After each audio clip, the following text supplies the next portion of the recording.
recognized symbol of excellence in sports entertainment. The importance of this week cannot be overstated. It's the end of the fiscal quarter, and Wild LLC, while we are thrilled with our financial performance in Q1 of 2024, need to make sure that Wall Street, our shareholders, are just as pleased. So the Chief Executive Officer, Dr. Ethan Wild, needs to be working on his quarterly earnings report. So why is it that Labor of Love is putting me in an 8-person scramble? Who's going to show up that day? I don't know. Is Dan Champion going to be there? Against, huh? What is this supposed to be, Smash Master Wrestling's All-Stars? Are these supposed to be the best that you got? They don't measure up. They don't measure up to what we can do. Everyone should know that, but I guess y'all need a reminder, don't you? This is what this is going to be for me. A reminder of what we did to you all year and what we're going to continue doing to you through 2025. We'll keep this up as long as we want. Wild LLC will keep this up forever.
What is going on? Hey, what's up? Welcome happening? to another special edition of Chillin with the OC. It's Saturday night. That means that it's Saturday night's main event, and that also means that it's Saturday night's main event watch along with the OC. We are here. We are ready to go.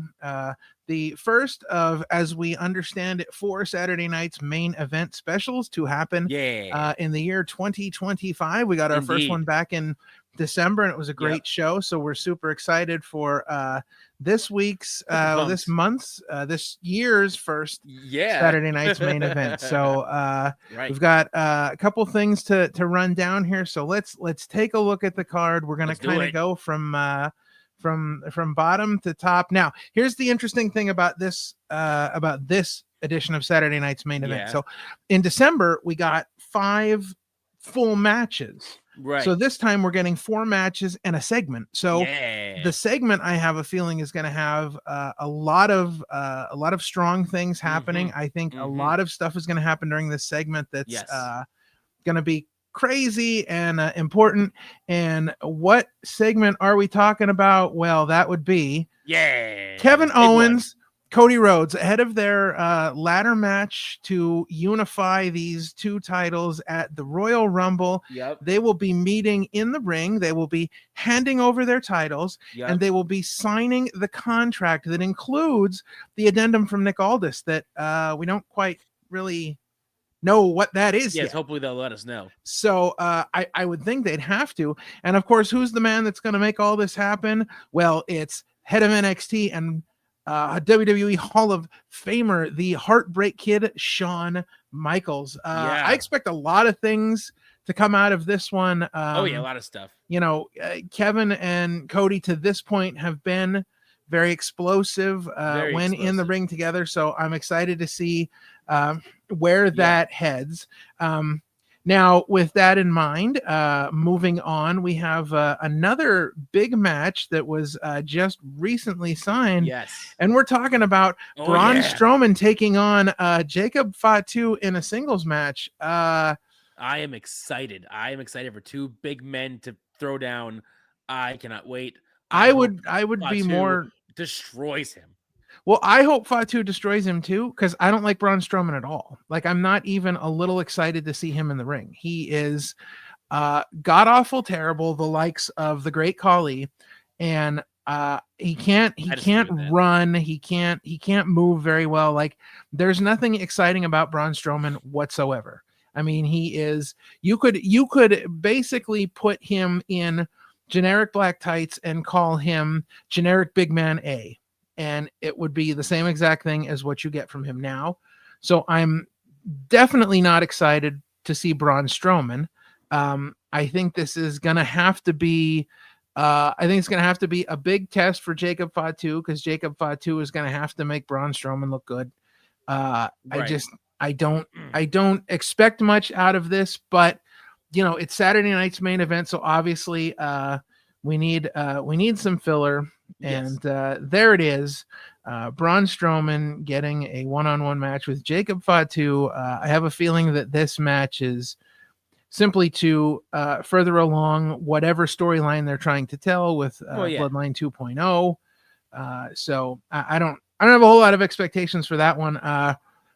Interestingly enough, another match that was recently thrown together here. We've got Nia Jax taking on Rhea Ripley. Now, I don't know for sure, but is this just a one-on-one match? No, I think this is for the belt. Well, we're about to find out. I believe I am 100% sure that the belt is on the line. I guess so. So basically, they've her first defense as champion.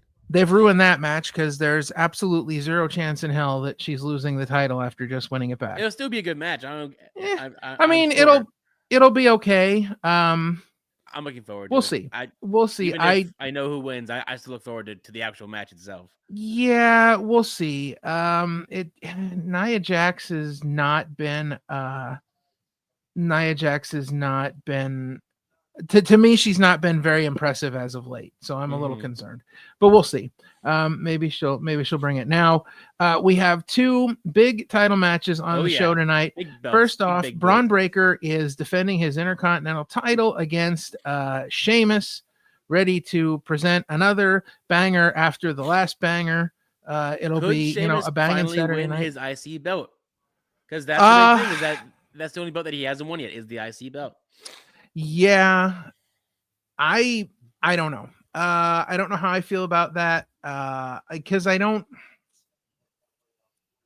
know. Are we gonna, we stopped the momentum with the Braun Breaker train to give it to Jey Uso for like 2 weeks, and then we gave it right back to Braun Breaker. I mean, I think Sheamus is going to lose. Don't get me wrong.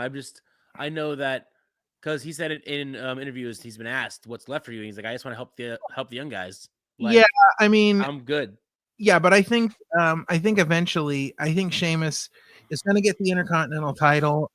I think maybe, I don't know. We'll see. Because I think by the end of the year, I think we'll see John Cena with an Intercontinental title win. Because again, you think so? That's the only belt he hasn't won. Fair enough. And it's his last year, so I have a feeling we'll see that at some point. So I don't know who I see as a more as a bigger contender for John Cena. Sheamus, who he's got history with, because as we all remember, Sheamus won his first world title by beating John Cena. But I don't know. We'll see what happens there. Right. That leads us into the big one. Gunther defending his world heavyweight title against self-proclaimed main event Jey Uso. Will Jey Uso finally prove that he belongs in the main event, or will Gunther leave him in the dust as just another good tag team wrestler? Sean, what do you think is going to happen in this one? I mean, I feel like if you compare Gunther's IC reign to his world heavyweight reign, I don't think they've treated his world heavyweight reign as well as they treated his IC reign. Correct. So I would be remiss and be upset if they had Jey beat Gunther with the reign that he's had so far. Yeah, but my problem is I don't see Gunther's reign getting any better. Like, I don't see it progressing in the manner that we hope it will. I think that there's already been too much damage done to Gunther for them to be able to turn it around. I mean, you look at the stuff he was doing with Damian Priest, and he just looked absolutely 100% weak. He looked nothing like the Gunther that held the Intercontinental title. Mm-hmm. And I think that they really got off on the wrong foot with his title run. I don't think you come back from that. But at the same time, you know, are they really gonna take it off of him, or are they going to have a strong challenger for him at Mania? You know, a lot of this has to do, I think, with what the plans are for the Royal Rumble, and we still don't know. You know, normally going into the Royal Rumble, you have an idea of who's going to win. Like last year, we kind of knew Cody was going to win because he needed to finish the story at Mania. But that's when it kind of can go anywhere. Well, there's like 9 different people that have like possible storylines that could run into WrestleMania. So it really is hard to figure out who's going to win this one. And I think that's going to have a lot to do with this. But there are so many interesting scenarios that you could go with if you wanted to put the title on Jey Uso. My thing is, and not that I don't think that, I mean, I think that there's a real possibility that they would make that move because, you know, Jey Uso is probably like on Monday Night Raw, Jey Uso is probably the second most popular wrestler on the brand. I would say so, yeah. Because I think Rhea Ripley is more, I think Rhea Ripley's more popular than he is because the cheers never stop for Rhea. Like I feel like when the crowd is like involved in the yeet stuff, they're into it. But I don't know. I think that Rhea is more popular than him. So it's not that I don't see them making the move. I just, in my eyes, I don't believe Jey Uso to be a champion. I don't see it. I feel like they put the Intercontinental title on him and he didn't move the needles. I don't think he moved the needles for a lot of people. I don't think it was what they thought it was going to be. Jey Uso, unfortunately, and this is where you see the difference between Jey Uso and Gunther. I don't think Jey Uso can cut a world championship promo. I don't think Jey Uso has it in him, at least not right now, that I've seen for him to, you know, be able to cut a promo like Gunther does. It's not believable like Gunther. So, you know, it is what it is. Again, I feel like, because this is the first big Saturday night's main event of the year, the second one they've done overall, and I feel like we're gonna get some type of title change tonight. One way or the other, I think we're getting a title change. I think you can only continue to have championship matches on a show long enough where something's got to change. Like there's got to be a title change somewhere. So I don't know what title. I mean, honestly, the easiest title to change would be the Intercontinental title, because then it really wouldn't ruffle any feathers as far as world title matches, things like that. It doesn't mess with too much of the plans. It kind of keeps things still in motion. No. So there's that, but who knows? You know, I just am excited for the nostalgia again. I just love the fact that they go all in with the show, all over the nostalgia. And while we're here, quick shout out to Brother Fluff in the chat. Hello. He says, I can't run or move very well. No wonder people don't like me. Oh, geez. And he also thinks that he's going to be very angry tomorrow on Twitter, depending on what happens with Jey and Gunther. So we're less than a minute here from the start of Saturday night's main event. It should be starting very soon. So super excited. I like the nostalgia, but I don't think they can simply just do the same thing they did last time. I think now it's time they've got to turn it up a notch. I think they've got to take it to the next level. I think we need backstage interviews, a la 1980s. We need we need some tag team matches on this show so we can have like the old host. What do you mean? Mean Gene Okerlund, Sean Mooney. Used to be a host of the show, maybe not Saturday event, but something. Was it Joe Pettigrew? Something Pettigrew? Was Pettigrew? Todd Pettengill. Yeah, him. Yes. Yeah, but he was the 90s though. Oh, okay. Well, he was the 90s. Throw him in there for a little bit if he's still around. Yeah, maybe. But I did hear that Jesse's back this week, because there were rumors that he wasn't, but he is. Jesse's back this week on commentary. And Hogan is off, and Hogan's not. Hogan's off. So we hear. Hogan's doing. I guess Nick's getting married. Is what the thing is. Yeah, he probably begged Nick to get married on this date so that it wouldn't look. All right, looks like we're about ready to get rolling here. We've got Then Now Forever popping in. Mine's starting a little late, I guess. Are you watching it on NBC or are you watching it on I am Peacock? watching it on Peacock. Oh, see, I wanted to see how it would be on NBC. But now that I know that's behind, I'm going to move to Peacock because I don't want to be a couple seconds behind. That's annoying. I'll move to Peacock while the intro's happening. The intro is not gonna sway me either way. Even though it is cool. It is one of the coolest intros.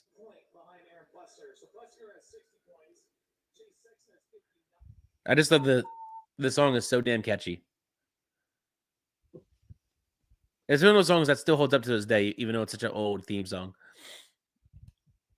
Indeed. So Saturday night's main event, the stage is a little different because they're kind of set up differently in this arena, which is one of the things we thought about with Monday Night Raw. Right. Going to different arenas and but it looks like we've got more of like an entrance in the normal place that entrances are based on the building. I'm guessing. Oh, okay, I see it. Gotcha. I'm here now. I see it. Crowd's huge though. Holy crap. Shawn Michaels is in the house. There's Cody.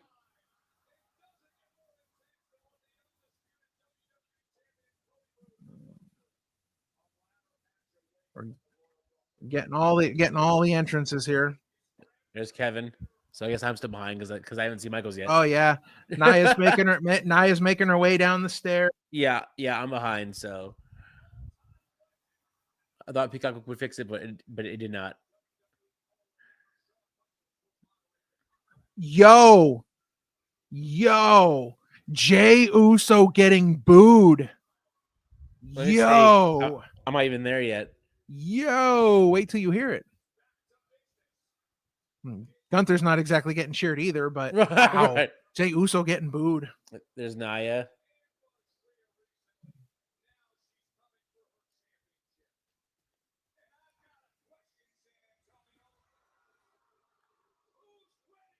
Wow. Holy crap. Wait till you see who's there. Oh my good Lord. Wait till you see. I'm not going to ruin the surprise. Amazing. Gunther. Amazing. I'm so excited.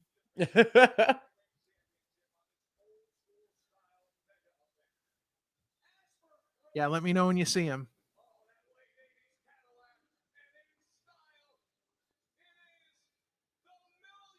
Oh, DiBiase, baby, with the belt. Yeah. Yo, right, now, with the belt. Are you still on NBC or did you switch to Peacock? I switched to Peacock. Okay, that it would be ahead of you. Yeah, at the bottom you should have a thing like next to the pause and then the 10-second forward or backward. You should have a live button down there. Mine is live, which is the crazy part. Because I can't go back or forth. I am just live.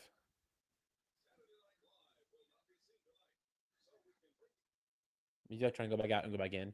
If not, I'm just gonna deal with it. Just try not to spoil anything for me. That's all I ask. Well, they're running the opening video now. Yeah, I'm just seeing if I just went back out and then back in. I love that they updated the intro too. Showed a little bit of old, a little bit of new. Yeah.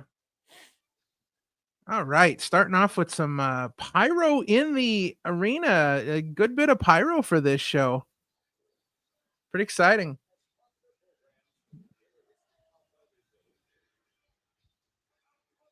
Bam, bam, bam, it. Bam, bam, bam, bam.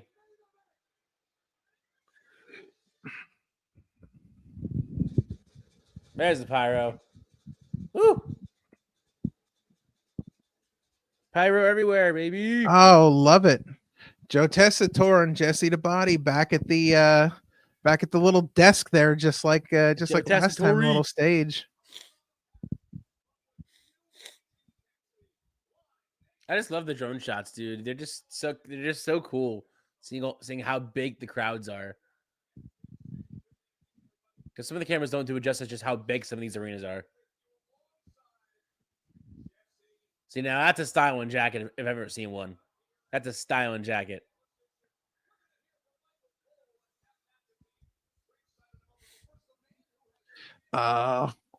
Being a total heel.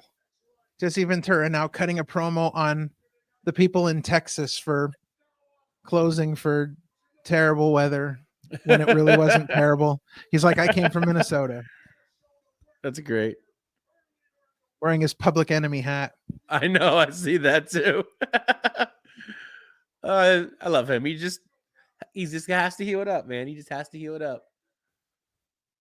I mean, if he wasn't the heel, I would be a little upset if he was like a face commentator. Just be a heel. Well, That's no, he's doing it very well. Be a heel. Do a heel. Yes, he's doing a great job.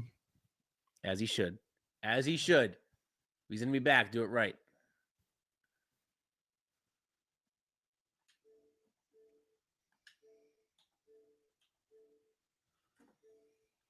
Oh, getting right into it.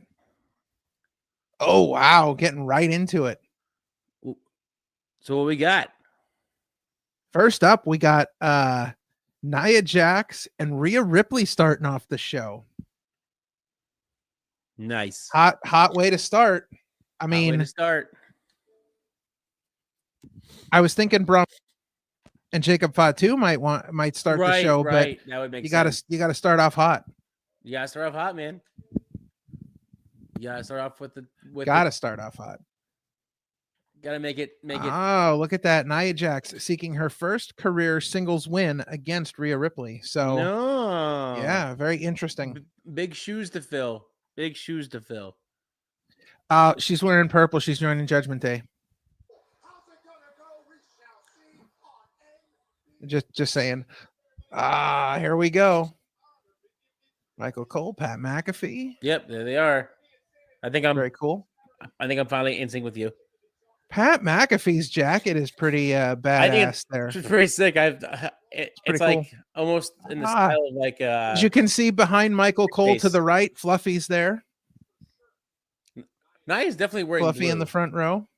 Nia's 100% wearing blue.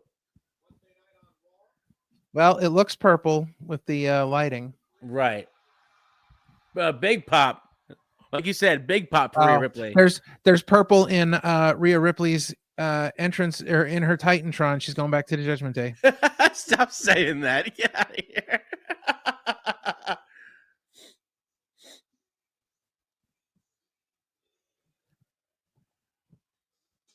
I do like this though, because if this is the style that they're doing, and they have 2 hours to do all these matches, I do love that it's just back to back to back to back to back. Yeah. Some filler. Obviously, we want to see some interviews, but like really just match, segment over. Like easy peasy, easy watch. I like this idea of the like enclosed entrance. I think they should do this for every show. I do. I like walking through the crowd cool. Like that. I think they should do it for every show. Super cool. Seriously. Cool. I mean, I know what they're trying to do it because it's like the retro old school feel, but right. I think it would be it would be amazing for every show. Plus, it would give them the opportunity to fill more seats. Yes, that too.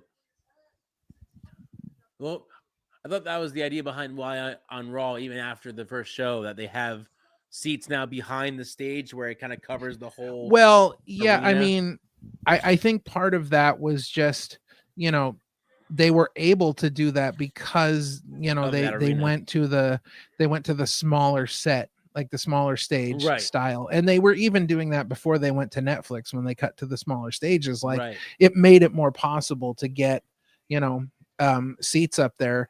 Because I mean, they've had seats up there for different pay-per-views. Because I can remember when I went to WrestleMania 20 in New York, they had seats above the stage set So they've done it before. Right. It's just now it's become kind of like commonplace. Yeah. Look at that crowd. That's crazy, man. It's like almost 4 risers worth of crowd. Well, listen, WWE has been selling shit out. They were just dude, left and right. So Mark Henry was on. Oh, dude, look at the microphone. Oh, that is love bitchin'. That's so the sick. Absolute best. I told you they needed the step up their game, and they're doing it. Yes. Oh, that's brilliant. It's so good because they got the 2 microphones there, which has no purpose whatsoever. It's so sick. I love it. Yeah. That's a dope addition. That's a dope addition. I love that. That is cool. Oh, damn. Oh, we are not messing around. Damn. Nia Jax has had it. She's not messing around. She's starting this match early. Nia's not messing around with this one. No, she's not. It looks like Rhea Ripley. Oh, no, wait a minute now. I'm calling shenanigans. I think that Nia Jax is wearing purple. I think it's a purple tinge. Blue. Definitely purple. Unless it's like an iridescent one where it's like blue on one thing and purple on the other one. It's definitely blue. Listen, I'm watching it right here and I see purple. Even up close, it looks blue. Even on the zoom in, it's blue. No, I see purple. I see it here. I mean, and Rhea's got red in her gear, so she's joining Bloodline 2.0 because they're all about red. 2.0. Yeah, they're all about red. Are they even a group anymore? Because like Solo being out. Well, we don't know. Yeah, because you heard over with him and Tama. I don't think there even is one anymore. Well, we don't know. Bro. I mean, Solo came out with them. He just didn't say anything. So I don't know. Nia's meeting Rhea with those headbutts, bro. Matching the veracity of those headbutts. See, I don't think this was a smart match to book for Saturday night's main event because I feel like this pretty much guarantees we're not going to get a Royal Rumble win from Nia. Because I think if Nia wins the Rumble, she's going after Rhea, but I think this pretty much guarantees we're not going to get that. So I think, they kind of, played their cards a little too soon there on this one. But we'll see. Anything can happen, but I mean, I don't see this one being the belt that switches in this on this show. No, but I'm saying the fact that they had this match is that nobody's going to want to see it again. You're not going to rerun this match at Mania, right? So, all right. So we're on to our first commercial break. We're starting off hot, as we said. We have the addition of the Saturday night's main event drop down mic all in Madison Square Gardens, which is pretty cool. All right, so while we're on commercial, a few programming notes, if you will. Yes. Tomorrow afternoon we have got an interview with Royalty Wrestling star Deus Ex Machina. You're gonna see some serious shit on this show. Oh, we're excited for this one. It's gonna be a great interview. It's going to be a lot of fun. This is one you don't want to miss. We're going to be talking about, of course, Deuce and what he's doing in the ring. We're going to get into some pro wrestling workout, which Deuce is a part of, which I got to see firsthand. Yes, this past Thursday. Very true. And we're going to be talking about Royalty Wrestling's upcoming February 15th show, Chivalry is Dead, in Sellersville, PA. So we're going to talk about that. Excited.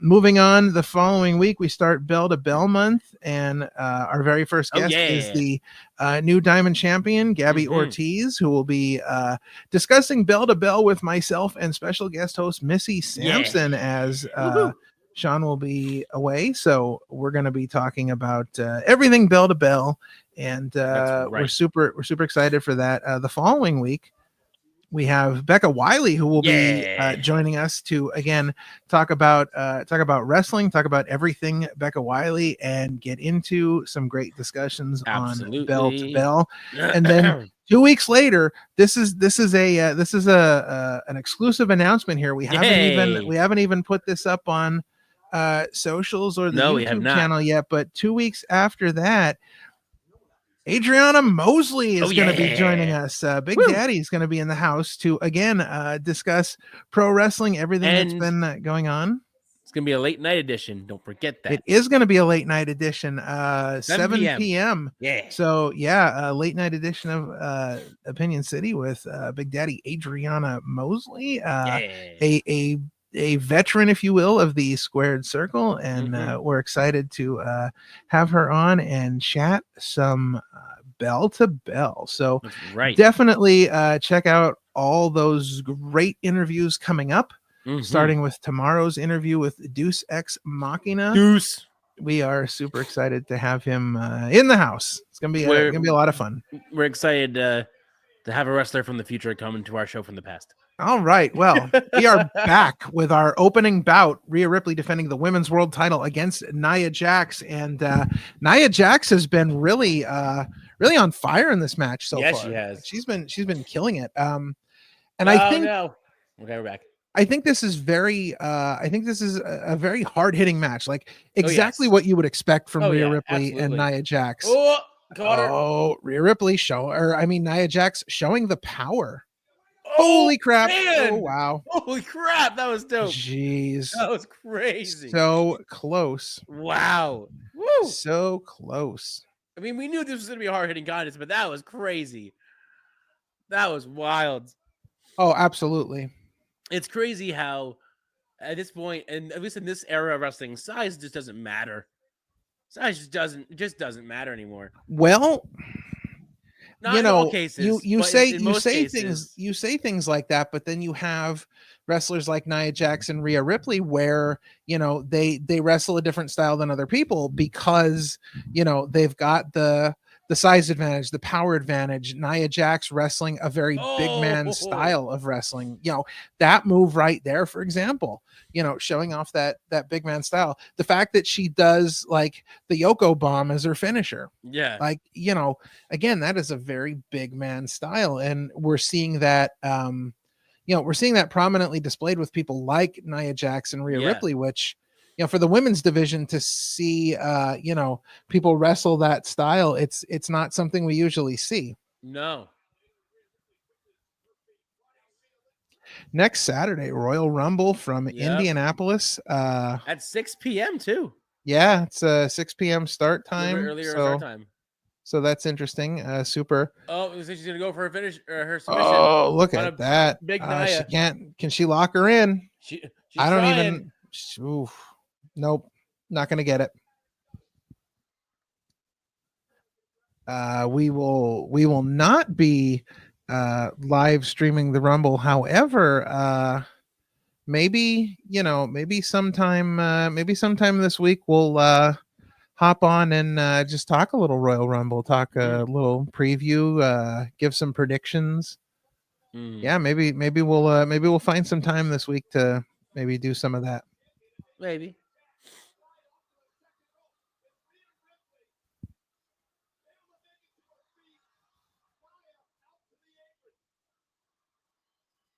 I think we can maybe discuss it tomorrow Monday during Chillin with the OC for Raw. Maybe. I don't know if we'll have enough time for that. Wow. That was crazy. Getting dangerous here. But now, Rhea's going to try and get her back in the ring now. Oh, man.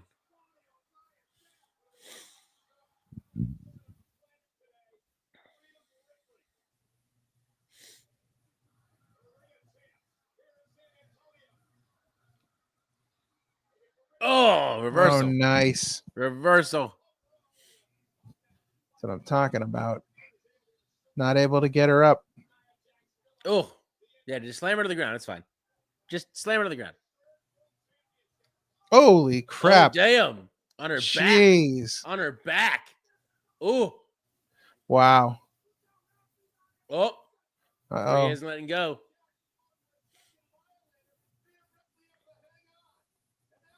Still to come. One-legged Strowman train versus Jacob Fatu. Oh, electric chair. Classic move. Here we go. Boom. Nailed it.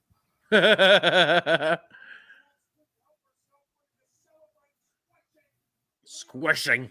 Squashing it. Squishing it. squashing it. Crazy stuff. Rhea slapping herself in the face, getting hyped up.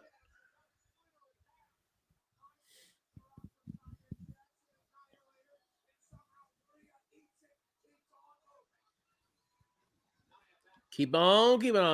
Nope. To the face. It's time, Riptide. Got it. Nice. That should be it. Should be it. And that is all she wrote. That's all she wrote. Yeah. Still women's world champ, Rhea Ripley. Heck yeah. But Nia had a strong showing. Of course. Indeed. Very strong showing. Yeah, absolutely. Nia definitely a worthy challenger for that title. We'll see what happens after that. Who knows?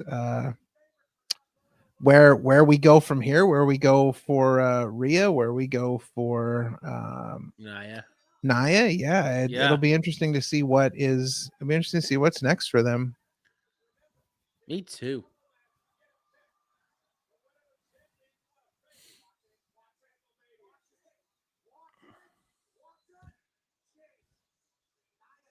What are we? I was gonna say, what are we watching? Yeah, enough, dude. Like if I thought maybe Nia was gonna come out from behind. Watch the show. Watch the show. Well, I am watching the show. Like, I don't think I don't know. Alundra. Oh, Alundra. Look, she's got the belt. She has the belt. Oh, nice. Very cool. She poured it out of the trash can, Yeah. Well, listen. Is Mark Henry in the house? Mark Henry is in the house. He's in the house. Yeah. Part of the Busted Open.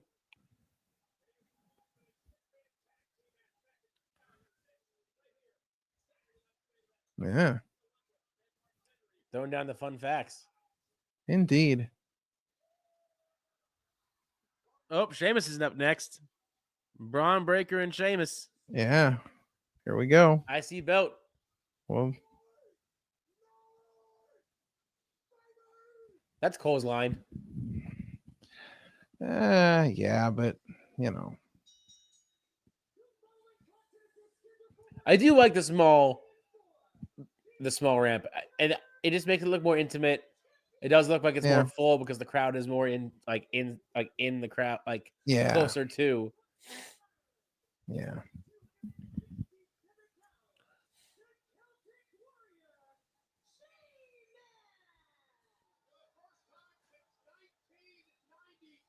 Wow.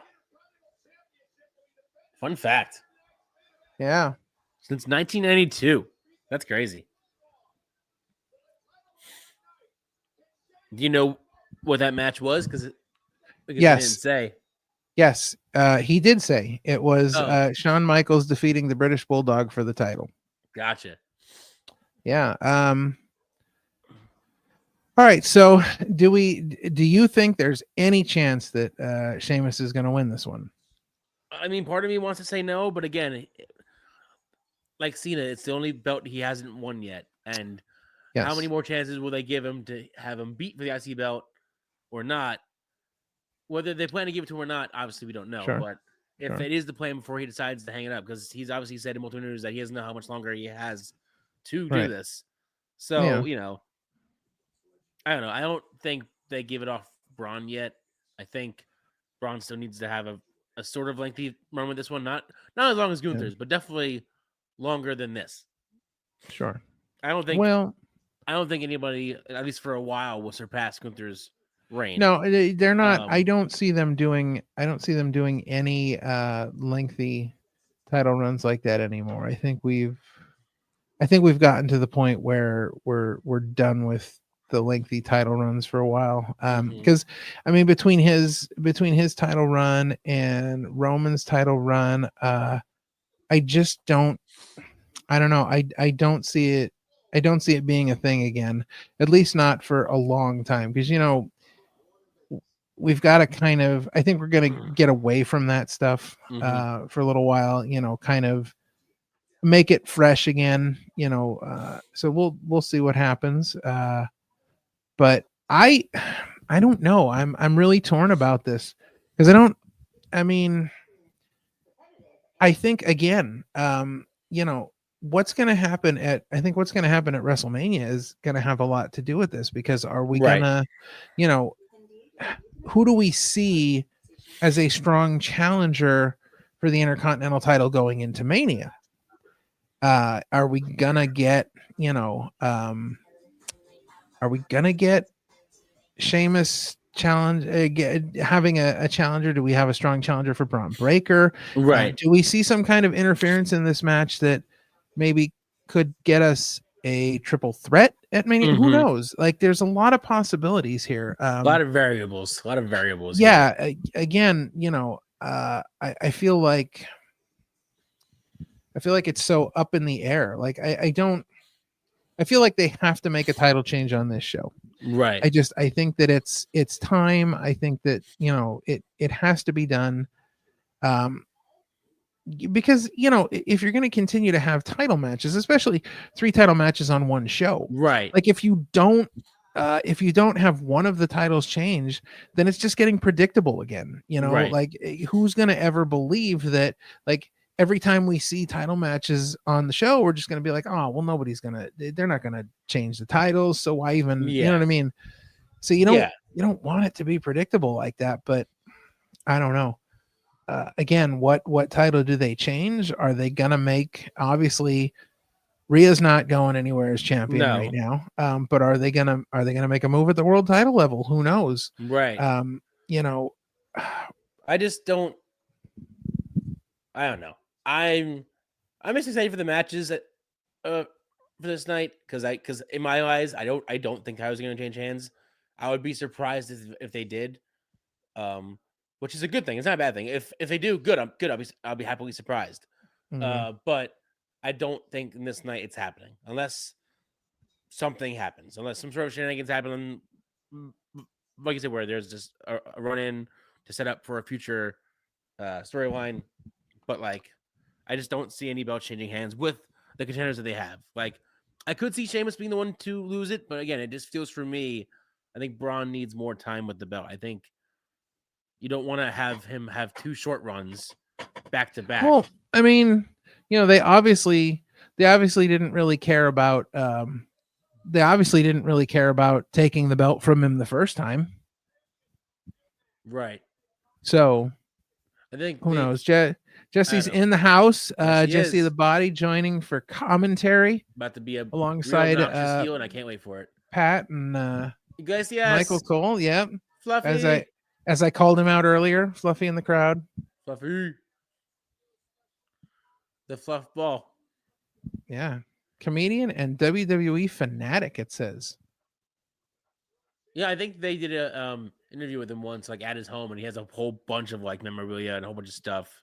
Yeah. Like he's like a big fan. Mm-hmm. Maybe he'll be in the Rumble. Right. Like Drew Carey did. I miss the days where they had like one like celebrity guest. Just now we're talking. Look at this entrance. Oh yeah. This is what I call the laser lights are so awesome.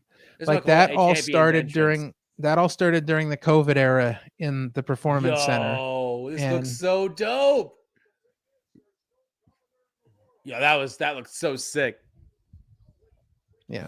And I love his gear. His gear is so sick too. Yeah, man. That's how you treat a champion right there. That's dope.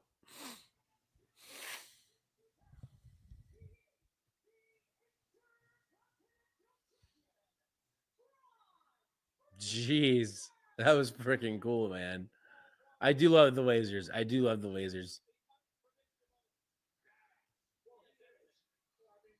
Yeah, this is only his 4th title defense. I don't see him losing at 4 title defenses. I mean, again, like you said, they were fine with him dropping it to Jay, but I don't know. I feel like if they're gonna give him a second chance, give him a proper second chance. Yeah, but I don't really think it was about giving him a second chance. I think it was about the fact that Jay Uso did not materialize as the champion that they wanted him to, and they had to get it back off of him. Because why else would they have done what they did with Jey Uso? Why would they have had that short of a title reign if it wasn't Jey Uso not, being the champion that they wanted him to be? I think they only used it for the story that they were telling, and then that was it. But they didn't tell a story. That told nothing. Like giving him the belt and taking it off of him right away, that told nothing other than what that told. The story that told was that they don't believe in him as a champion. No, but it sort of helped them with the whole Bloodline saga. That's why they had it on him for that little bit, and then yeah, once they were done with it, they didn't need him anymore. I don't think it really did much of anything, to be honest.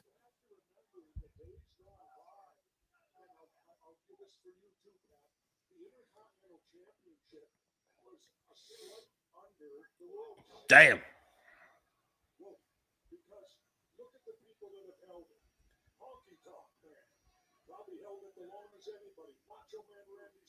I love how Jesse didn't even mention Gunther's reign. It's fine. He might not even know. Who knows?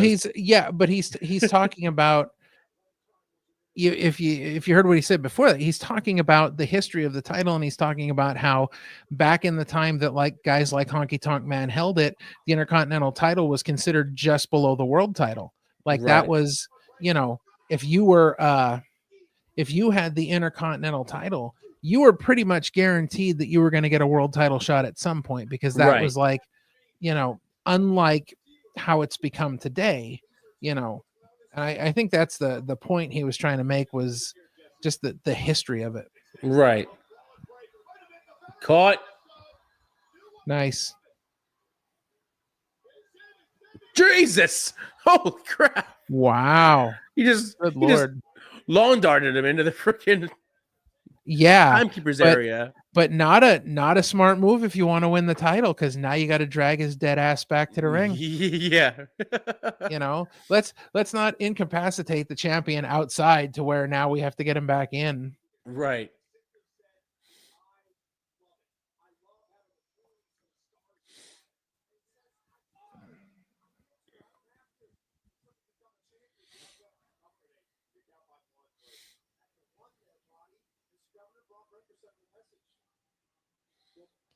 If they were going to take the title off of Breaker and put it on somebody, I could see Sheamus being the guy. Right. Because Sheamus has been the guy, his matches have consistently been good over the last year, 2 years.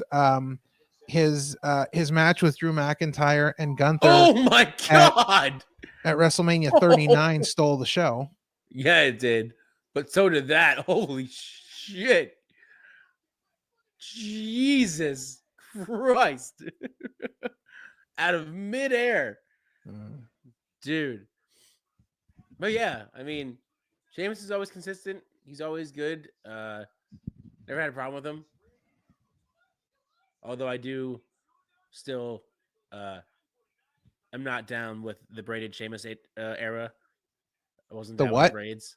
When he would braid his beard? Oh, yeah. Yeah. And his mohawk. The mohawk was cool. But the braided beard, I was like, that's a the mohawk was cool. The mohawk was cool for the time because it was part of a whole package. It wasn't just like the mohawk. It was part of a whole thing. So I think that it fit the aesthetic that they were going for at the time. I think it was I think it worked for what they were doing. But yeah. My favorite will always still be the Bar, man. I loved the Bar. One of my favorite tag teams of like the last 6-7 years was the Bar. Yeah, they were a fun team. I loved how they treated it as when Foley said, you two are going to be a team, even though you don't like each other.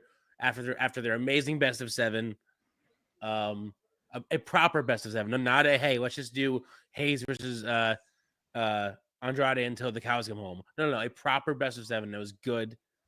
And then the whole tag it's just awesome. Just good era of tag team wrestling in my eyes. Yeah, I mean, I kind of like the idea that they were. I kind of like the idea that they were thrown together. Yeah. I wasn't so much of a fan of the aspect where, like, the whole Foley thing, and like, you guys are going to be tag team even though you hate each other, and like, I understand tag teams getting thrown together for various reasons. Well, I was not a big fan. I was not a big fan of that part of it. But I did like the tag team. I think it was one of the better pairings that they've done in a long time. And their entrance and was definitely ended too soon. It was a very short-lived run, but it was good though. I love their entrance once they figured it out. That was awesome. Everything about it was just cool. Just yeah. What are some other thrown together tag teams that you like, whether it be now or in the past?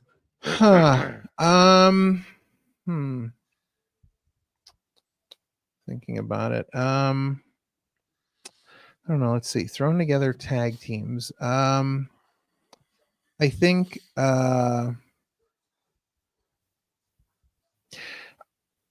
always liked the pairing of Triple H and Stone Cold during Stone Cold's sort of like heel era when they were the 2-man power trip. I was just gonna say that's what they were called, yeah. And I did like that because honestly, one of my favorite matches of all time is the one where Triple H tears his quad. It's him and Austin against Chris Benoit and Chris Jericho on Monday Night Raw in the main event. And where he was in the walls Jericho and Benoit won the titles. But when Jericho and Benoit won the titles, that was one of like the loudest pops I think I've ever heard, because the crowd was so like into Austin and Triple H losing the belts. Yeah.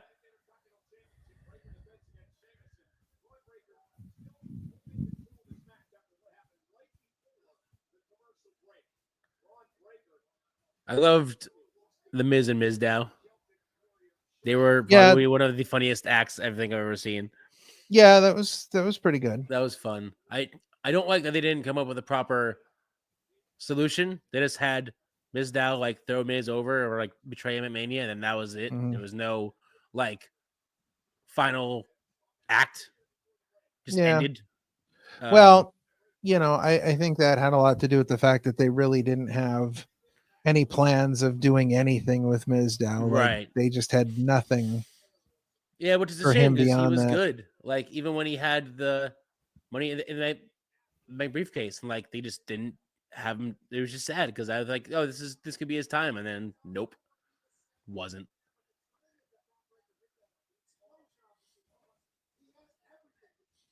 Oh, he's calling him a bitch on TV. Well, yeah, I mean. Sheamus big mad. Oh, what a knee. Wow. Insane. Jesus. That was wild. These guys throwing all the stops in this match. Holy crap. So I'm starting to get the feeling that we're not getting backstage interviews. Ever. If it's ever. Yeah, I have a feeling that will never happen. Which I think is a missed opportunity. I think they should be doing, I think it should be perfect. It would be perfect to do the backstage interviews.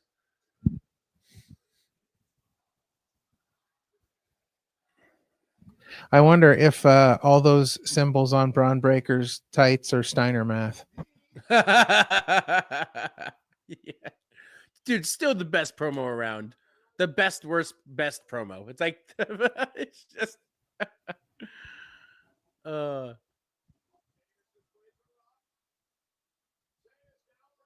Wow.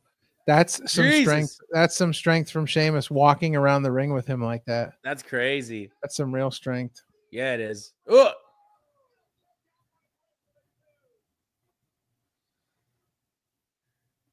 That was crazy. Not that this has anything to do with Saturday night's main event, but did you see Sting's announcement? Yeah, that this is gonna be his last year in the makeup. Yeah, and then he's gonna be like officially like done with this Sting character. Well, I mean, he's still gonna do conventions and stuff. He's just not gonna be in wear the face paint. Yeah, he's not gonna wear the face paint or any of the gear. Yeah, like it's all gone. Like, in gear year. I mean, not that it really, does anything for me, but right. I was not the. I met him in paint, so I'm good. I don't need it. That's all I wanted was to meet him in face paint. I did. He was cool about it. He was dope. I'm happy. Yeah, I have never really been a Sting fan at all. Like he's never been the guy to me. Like I enjoyed his Crow version of Sting during all that whole NWO thing, and bro kick. I thought the Wolfpack Sting was kind of cool, but he was just never the guy to me.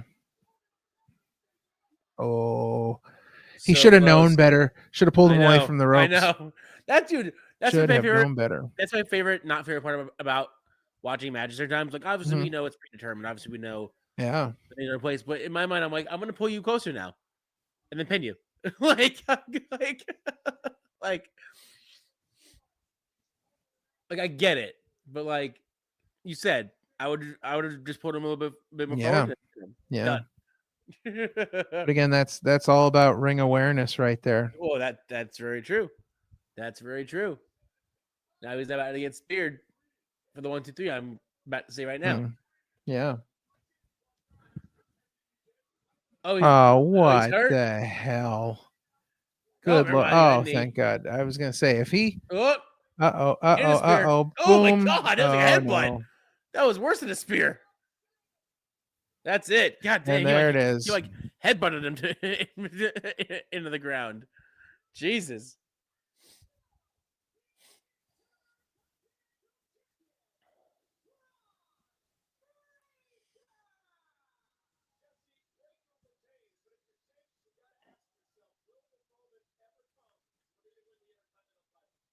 The answer now is no, Michael Cole. The answer right now is no.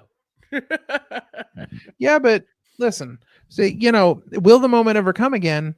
Who cares if you're, if you're shooting for the Intercontinental title and you're Sheamus and you've been around that long, you're shooting too low.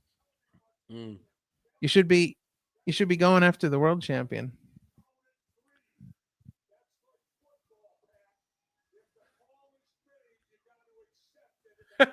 just yelling at Pat McAfee. Yeah. Love it. Uh-oh. Shawn Michaels. Oh, I guess that's coming up next, maybe.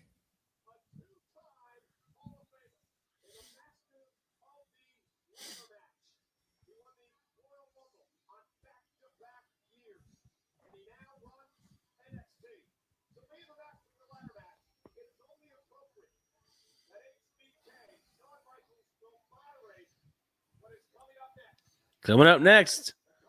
I find that a little off base calling him the master of the ladder match, just because he technically had the first on-camera ladder match in WWE because they'd been doing it at house shows. Yes. And as Bret Hart will tell you, they were doing ladder matches in Stampede Wrestling in Canada long before WWE. Yeah. Long before WWE co-opted it. I mean, if I was going to call anybody the master of the ladder match, it'd be Jeff Hardy. I was just going to say, exactly. Which, they can bring up Jeff Hardy's name now. I know. Dude, this merger with TNA opens up so many things to happen. It certainly does. You can have Dolph Ziggler come back, probably as Nick Nemeth, because that's probably what they're going to do. Yeah. You could have Matt Cardona come back, but not as Zack Ryder, because that's what they could do. Yeah. There's so many opportunities now to recross over some of the old names again if they wanted to. That's one I don't think we're going to see is Matt Cardona. No, just because no, I don't think so, because he has he's made some comments over time, and I think he actually talked about WWE within the last maybe year or so not being interested in him. So that's one I don't think we're going to see. I mean, you never know, but I feel like, never say never. Yeah, I feel like it would have happened by this point if it was going to happen. So, right. Who knows? But Yeah, this should be exciting. I'm expecting big things from this segment here. Big happens. I just want to see more Owens truth bombs. Just because I believe in Kevin Owens and Drew McIntyre, for that matter. They're both not the insane ones. They're the sane ones in both of their scenarios. Yeah, Owens is right, and so is Drew. Well, yeah, but so the problem with okay, so Kevin's right, and Cody doesn't really have anything to back up what he's saying as far as what Kevin's saying. But in the Drew McIntyre situation, the problem here is that you've got like 3 guys in that storyline. You've got Drew McIntyre, CM Punk, and Seth Rollins, and they're all throwing truths out every single week. Right. Like they've all got something to say that's that's not wrong. a truth of some respect. I don't know. There's just a lot it's a lot of truth going on in that situation. Where do you see Drew at Mania? You see him in a match with either Rollins or Punk, or do you see him in the more main event scene for a belt? So I still think that at first I thought that we were going to get Drew, Seth, and Punk in a triple threat at Mania. However, I'm not so sure I think that anymore. Okay. I have a feeling that, and it's funny because they talked about it on Busted Open, but I had the thought in my head before that CM Punk's favor could be Brock Lesnar at the Rumble. We have said this. Yes. Have said this. And it could be the fact that, Brock Lesnar is his insurance at the Rumble. So you think about, and this is the situation that they proposed. Bully Ray proposed this one, which I thought was kind of genius. It comes down to Punk and Roman, and number 30 hits, and it's Brock Lesnar, and he comes out, and you've got all 3 Heyman guys standing in the ring. Right now, that'd be huge. Then Brock turns to Roman, Brock turns to Punk, then Brock turns back to Roman and eliminates him, and then eliminates himself. I was just gonna say, but then what does he do? Yeah, he eliminates himself, which is the favor that, because we still have not been able to come up with anything that Paul Heyman could legitimately do for him, right? That does not somehow involve Brock Lesnar. Now, here's my thing, and see, this is where I'm at. Okay, so you have Punk and Roman left in the ring together. Number 29 hits, and Brock Lesnar comes down. Right. Then number 30 hits, and making his surprise return. It's Curtis Axel. Now we've got all 4 Heyman guys. All 4 Heyman guys. All 4 Heyman guys. If Curtis Axel does come back at the Rumble, that'd be crazy. Seriously, if there were 4 Heyman guys in the ring at the same time, if that happens, like I deserve $1 million for calling that. If that happens, if Claudio wasn't in an AEW, I would say put him as number 5. Then you have 5 Paul Heyman guys in the middle of the ring. I don't know that Claudio was. I mean, Claudio may be technically a Heyman guy. I don't think he was actually like a Heyman guy on screen. Like, no, he was for he was for a time an on-screen Heyman guy. It wasn't very, very long, but he was definitely a Heyman guy for a few months there. I remember.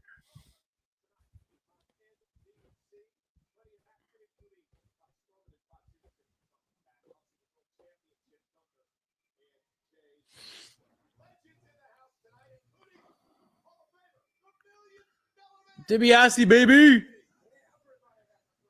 Well, listen, if we're gonna be calling them out, then Hardcore Holly has to come back, because Hardcore Holly was a Heyman guy in right. There you go. Have 6. We have 6 in the ring. Yep. Heidenreich was a Heyman guy for a bit of time. Yes, because there was the Dudley Boys had failed to get rid of the Undertaker, so Heyman recruited Heidenreich to get rid of the Undertaker. That's right. Mm-hmm. Axel's in the house.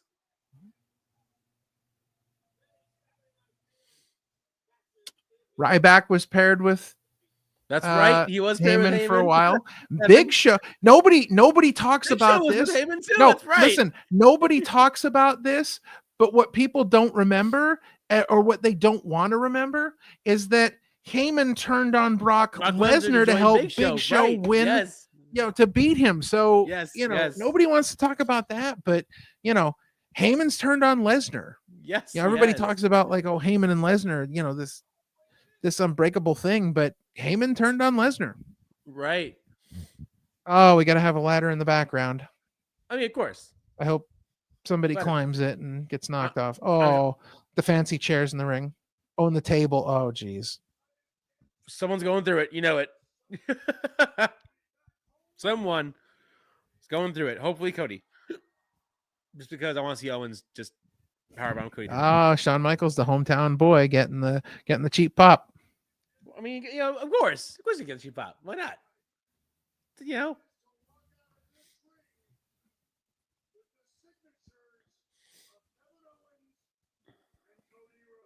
Yeah, get those signatures. Well, we'll see.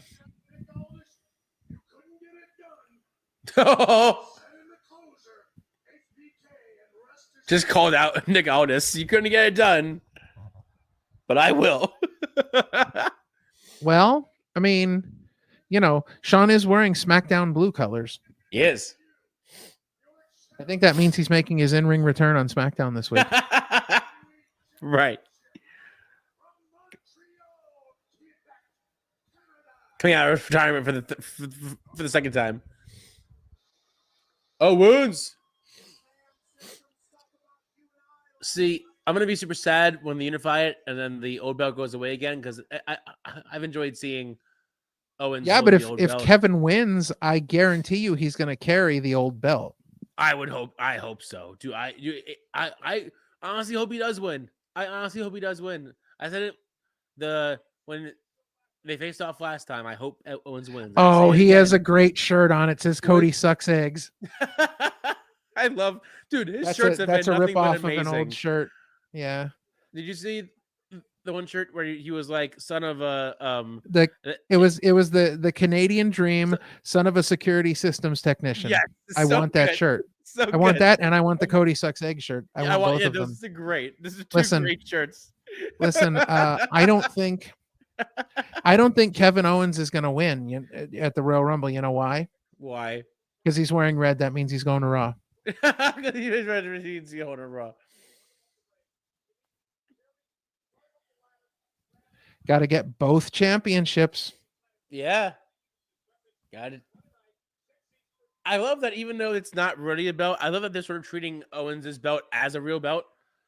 I think they kind of have to. Yeah. Like it's it's like a thorn in Cody's side now. Yeah.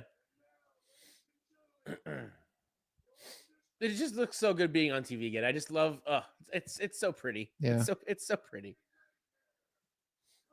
I just love Owens' face of disdain. As soon as he said Cody Owens, he's like, "No, I don't like you."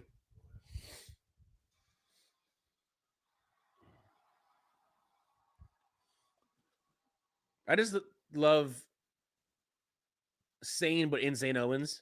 Like he is sound in mind, but he's always just yelling. Like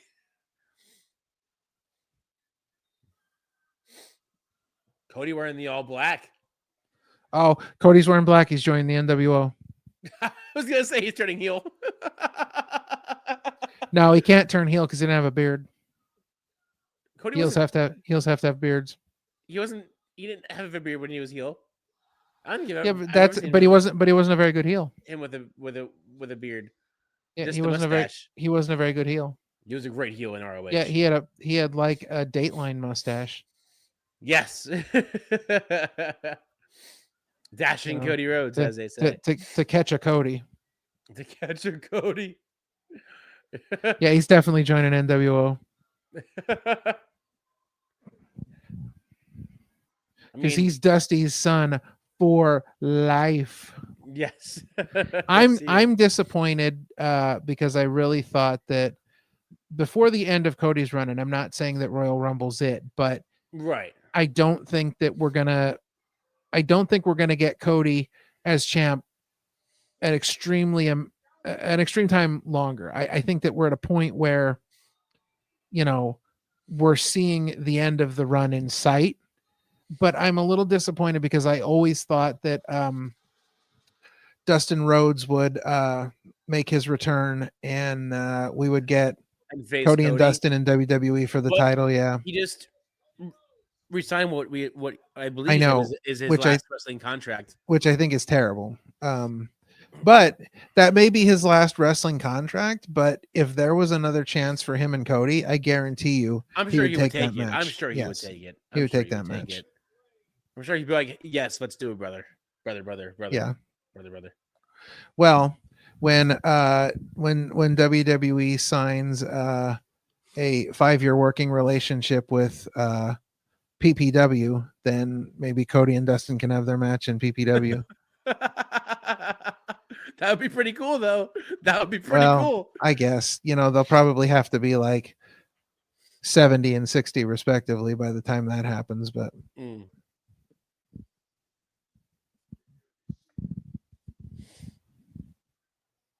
one belt looks awesome. Wow. The other belt looks corporate.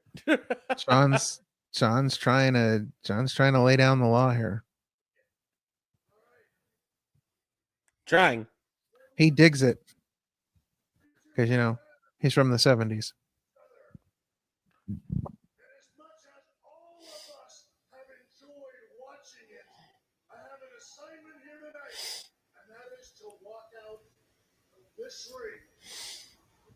Now, are you going to explain the addendum or what? I wonder what this addendum is.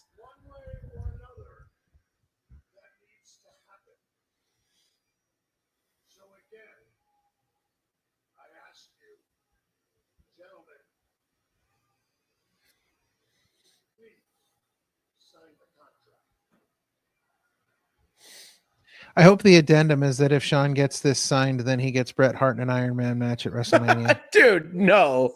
Especially not at this age with Bret. Bret would fall apart. Oh, Cody signing it without even looking at the addendum? Yeah. You know what? They're probably just going to forget the addendum ever happened. Right. They're say, like they're just never going to explain it. Yeah. Uh-oh, he won't sign.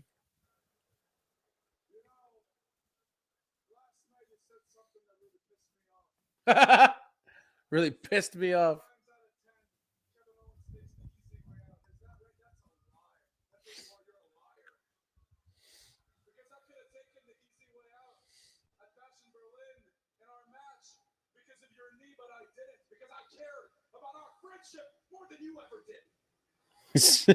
So angry. I love it.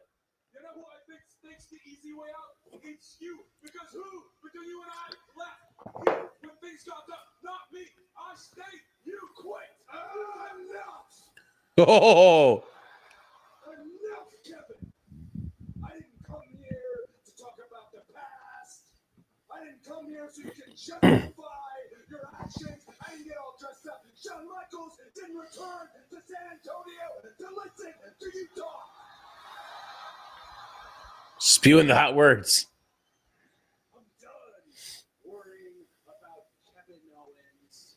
Instead, I need to focus on who I am defending this championship against at WrestleMania. So could you please sign the contract?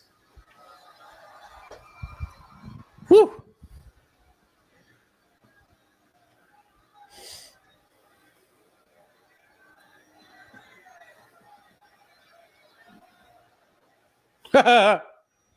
Trust me, you're not done worrying about Kevin Owens because once I sign this, you know what that means? Makes it official. That Saturday night of the Royal Rumble, I will shut everyone up who dares to say that I'm not the real champion. I am the true champion, baby. Champion. And once I win the title, everything you got when you came back, your face on every poster, on all the buses, all the fans, all the grand entry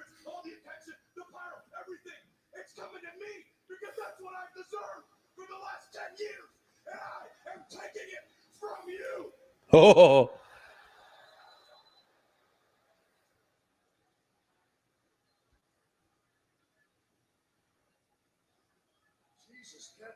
Jesus, Kevin.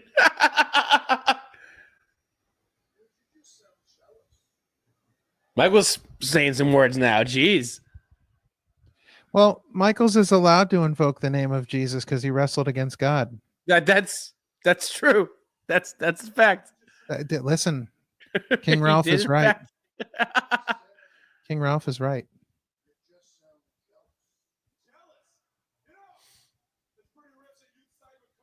Uh-oh. We're getting Kevin and Sean on SmackDown.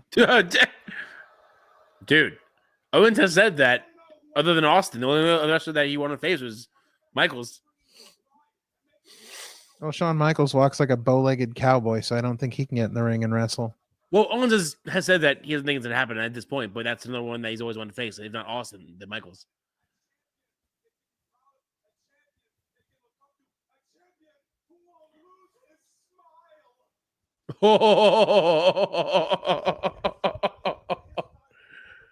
He's so good at poking bears. Oh,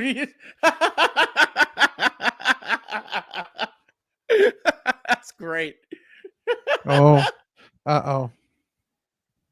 If Sean could get his leg up high enough to throw a super kick, he'd throw one. You know that you would. Yeah.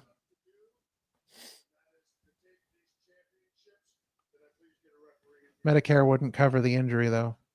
Yeah, probably not. Uh-oh. Get a referee. Oh, here we go. Belt's getting ascended. So they're gonna hang them above the ring for a whole week. Yeah. Well, they're not in Indianapolis, so what are they gonna do? Like hang them up there, and then like next Saturday drive to San Antonio and get them, and then drive them to Indianapolis? Mm-hmm. Exactly what they gotta do. This is weird. Are they gonna leave them up there for the rest of the show? What? Yeah. What? I mean, I would think so. If they're gonna leave them up there for the rest of the show, and I was like, I was like Gunther, I would get a ladder and climb up and grab both of them. Like during my match. I'm the winner. Just be like, I'd be like, I own everything. Yeah, they're all mine. Hey man, I own all the belts now. Buy belts. Bye. Up into the sky. Far, far away from reach. Yeah. Well, just out of reach.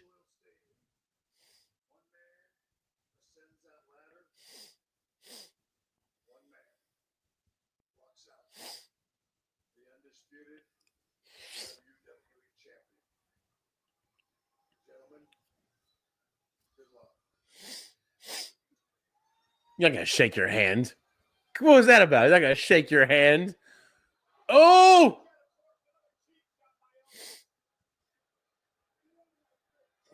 Oh Jesus! Oh no! No, it's Michaels! Oh god damn! Oh man! I would have paid for that. See that shit? Oh boy! Oh, he's gonna go for first reach in. Listen, not for nothing, but Thursday night I saw Danny Rowe do a package pile driver.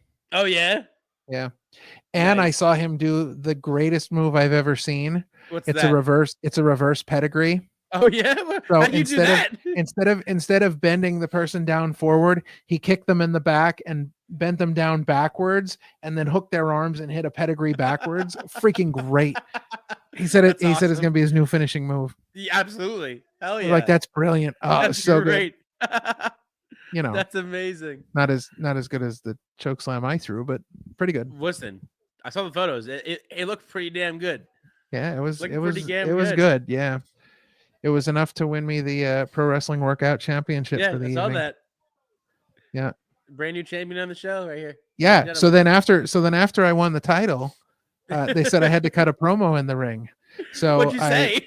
So I looked at everybody and I said, I'd like to thank everyone who got me to this point, me, myself, and I, and you can all suck it because I got this. Nice. I cut a heel promo. It was great. That's good. You can all suck it because I got this. Because I got this. Yeah, it was good stuff. Very Very Sidney Machiavelli-esque. Very kingly. It's big man time. Yeah. It's big man time. The one-legged Strowman train. One big sob. That's right. One big sob. Every time I have to watch Braun Strowman wrestle, I take one big sob. This is a pretty cool graphic. This is pretty neat. I will say that. Yeah. It's definitely not Saturday Night Main Event-esque. No, it's something different. Throwing it out a little bit. Making it a little bit modern in its, all its nostalgia look.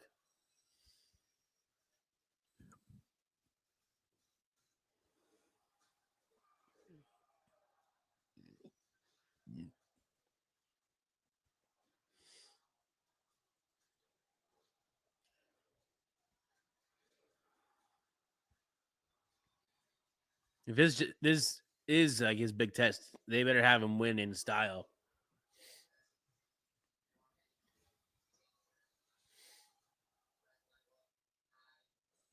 Danger Will Robinson. Danger Will Robinson. Yes.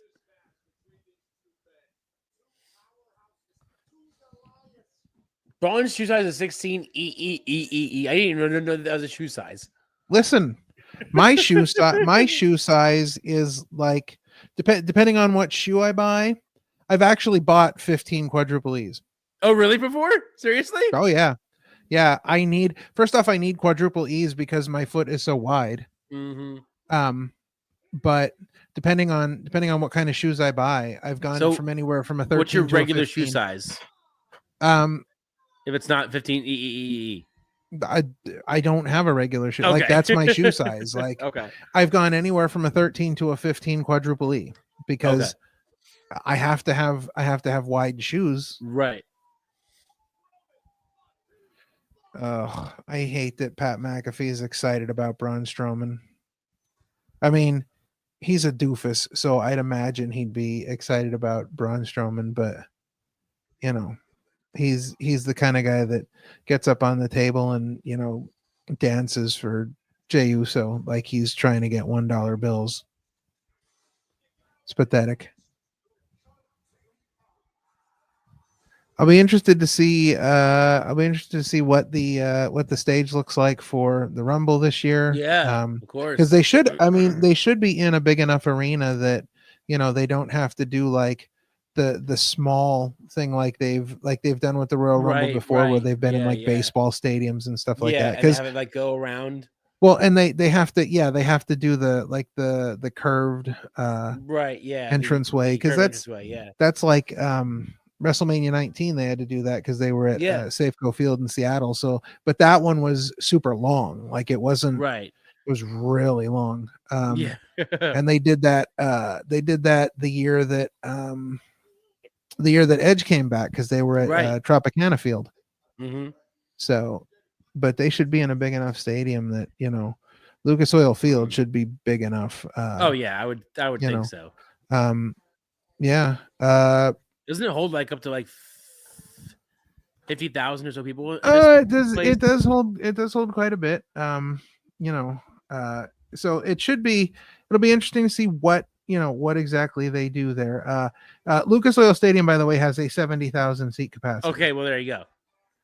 So that should be enough to get a decent entranceway. And I'll be interested to see what they do in Vegas this year. Yeah. Everybody kind of pre-WrestleMania 40, when they started to do the reveals, everybody was like shitting all over the stage. And then you get to WrestleMania and you see how awesome it really was. Right. Like how they had that big XL and how they incorporated it. And it just, it was such a sick looking entranceway. I loved it. I loved it. I thought it was great just because of, it was just different. It was different. And, everybody was like, kind of like, it looks boring. It looks like they're not doing much with it. Dude, but then once you realize how big the XLs actually were, they were gigantic. And I was at Mania 35, and that one to me was disappointing because it was just a giant screen. Like it was a good show, but it was just a giant screen. There was no like set stage. There was no cool looking background, no roller coaster thing. No, it was just a giant screen. So like Yeah, it's definitely better than other ones. So I was at 25 in Houston, which 25 was just enormous, but it was huge. It was very much kind of like 17 that was in Houston. Right. It was like very tall and a lot of pyro. 20 was interesting because 20 they had the whole floor that was the video screen, which was kind of cool. And then the video screens in the back where people walked out, when it wasn't the wrestlers, it was the New York City skyline. Right. And what was cool about that was everybody kind of came out to their like whatever entrances, but like when Kane came out and he hit the pyro, the buildings lit on fire on the video screens. I loved that. That was so sick. Cool. Yeah. Yeah. So that one was kind of, and I think that was the first time that WWE had gone to Madison Square Garden and done a stage entrance, not the side entrance like they always did before. So that was kind of interesting. And I'm pretty too. sure when they came back for Mania 29, when they had Kane, they sort of did it similar to that, where the background was like on fire when Kane hit his pyro. Yeah, 29 was an interesting set too, because it was the bridge. Yeah. The New York, the bridge. Oh, and we're back looking at the one-legged Strowman train. Let's see Jacob Fatu's entrance here at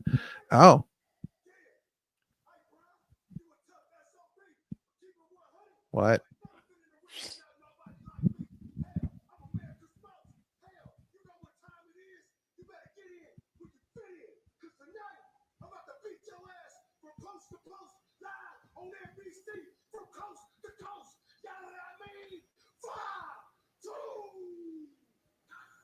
So intense. I love it.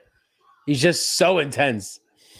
Yeah. Who in their right mind? Like, if you've got, if you're playing wrestling bingo, you never thought you were ever going to get Jacob Fatu on NBC. No, not at all. No, you never thought you were going to get that. Not at all. I like this pairing of Jacob Fatu and Tama Tonga. Me too. I think that, they are the two insane ones. Those are the ones that, like, when, Jay and Jimmy were talking to Solo, they're like, yo, man, there's a reason why we didn't bring these guys in, because they're insane. Because they're literally nuts. Like, yeah, and I think it's a great pairing. I like the idea. Jacob is kind of the guards behind Fatu. What's that? Oh yeah, there's guards walking behind Fatu. They walk behind every wrestler that comes down. Oh, I didn't even notice that. Yeah, it's because that's an 80s thing. Like, oh, is it? They had to make sure like the fans weren't like touching anybody, because back in the 80s, like, they didn't have the guardrails. They'd just be walking, like, especially at Madison Square Garden, they'd just be walking down with the fans. Right. I like that Jacob Fatu is sort of asserting his dominance here by wearing that red thing around his neck. It's not the falafel, but it is the falafel. That's the falafel. Falafel. Yeah. That was 10 times better than when LA Knight called it the Oofalafa. Yeah, no. Yeah, it was better when Drew called it the falafel. Was great. Yeah. The falafel. But we still don't know where Solo stands, because Solo's not saying anything. So he doesn't say anything, and I mean, officially, unless anything happens, he's no longer the tribal chief. I mean, he hasn't. Well, we know he's not yet. But we know he's not the tribal chief. But like, we're still waiting to see, because Jacob Fatu and Tama Tonga have not really distanced themselves from him yet. No, not yet. So we don't know where that stands. We don't know what's going to happen. I mean, Solo could come out and go to say something, and Jacob could just rail him. I would love to hear. I think that's going to happen. I would love, no joke, because you know how he always says, "I love you, Solo." I would love.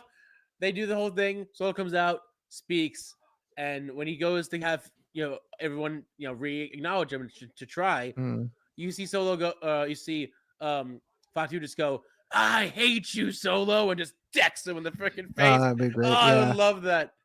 I don't even think he's gonna say anything.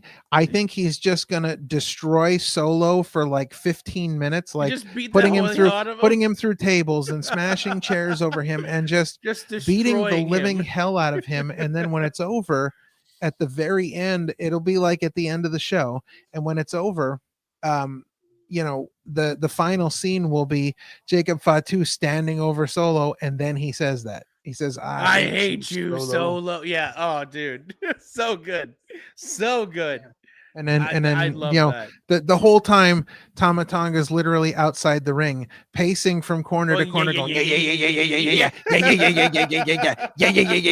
going nuts, like just going ape. I got everybody on that. Yeah. Ridiculous. I just love that they chose the both insane ones again to be a team, like to be their own thing. I love it. Yeah. Well, I mean, yeah, it's we were gonna get we're probably gonna get to that eventually. Ones. What I think is interesting about this now is that I think like Tongaloa being injured again, I really think that this is like the end of Tongaloa's WWE career. You think so? I don't see them bringing him back in the bloodline. I don't see them bringing him back with Jacob. And well, they're hoping that he's healthy in time for Mania. Yeah, but my thing is, he was a tag team with Tama Tonga, and he's pretty much been replaced by Jacob. Right. So I don't see where we're going to get back to Tama Tonga and Tongaloa. I don't see how we're going to get back to that, from where we're at now, especially, if they're breaking off from Solo. I don't see it. Now, we'll say if or when they break off from Solo, do they just do their own thing? Do they try and join Reigns' bloodline? What do you think they have them do? I think they do their own thing, because even though they're breaking off from Solo, I still don't think that they have any love for Reigns. Yeah. Right. I don't see it happening. I think that they're going to kind of, because I think eventually we're going to get like more of a solo run from Jacob with Tama I would Tonga. I'm waiting for that. I'm waiting for that. I think it's going to be where Tama Tonga is more of a, kind of support role. Yeah. So I think that's where we're going to end up with this, because, Jacob Fatu is easily the star of. I would say he's definitely the star. Like he is the he's what we're looking for to the future. You know what I mean? Like he's going to be the guy that we're watching 10-15. Yes. He's the Orton of the Bloodline 2.0 as Orton was to Evolution. He was the next rising star that they were trying to push, next big dude. But Fatu has it. He has it. Oh yeah. The promo work, the in-ring work, the maniacal aspect that he just has down pat, which even in real life, he is a scary dude. So like oh yeah. like his character is no joke. He's just a scary dude. Yeah.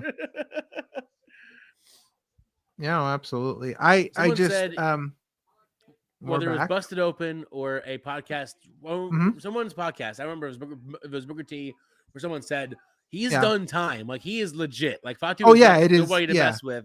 Like when they say legit. Like when they were talking about Triple H having trouble getting him into Canada, they weren't joking. That was a real story. Yeah, that was not a gripe. That was. He is a legit it was scary real. Dude. Yes. So.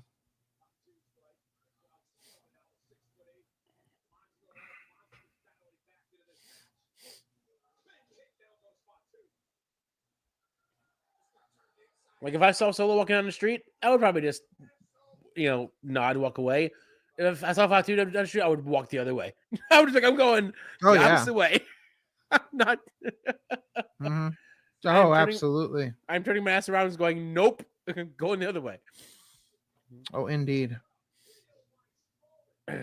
Definitely not looking to Not looking to get involved with that in any manner. No.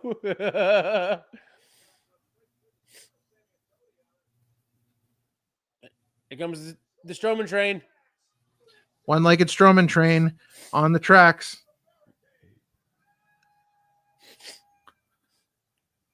Maybe again. I'm disappointed that he's not wearing his V2 pants. His V1 pants. V2 yes, and the V1. V2 and the V1. There's spot 2. Oh, God, Jesus Christ. He runs like I don't know. He runs like no. A third time. He runs like an old woman in a 5K. How's he gonna hit him? You better hit him. Got him. Oh.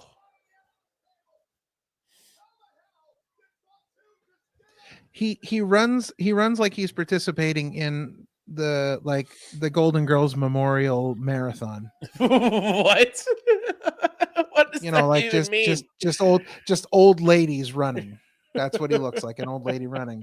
Yo, Pat McAfee's like on his way out of San Antonio right now. I'd be scared too. Being that close to Fox. Well, yeah, but I wouldn't be 6 rows deep in the fans. I might be.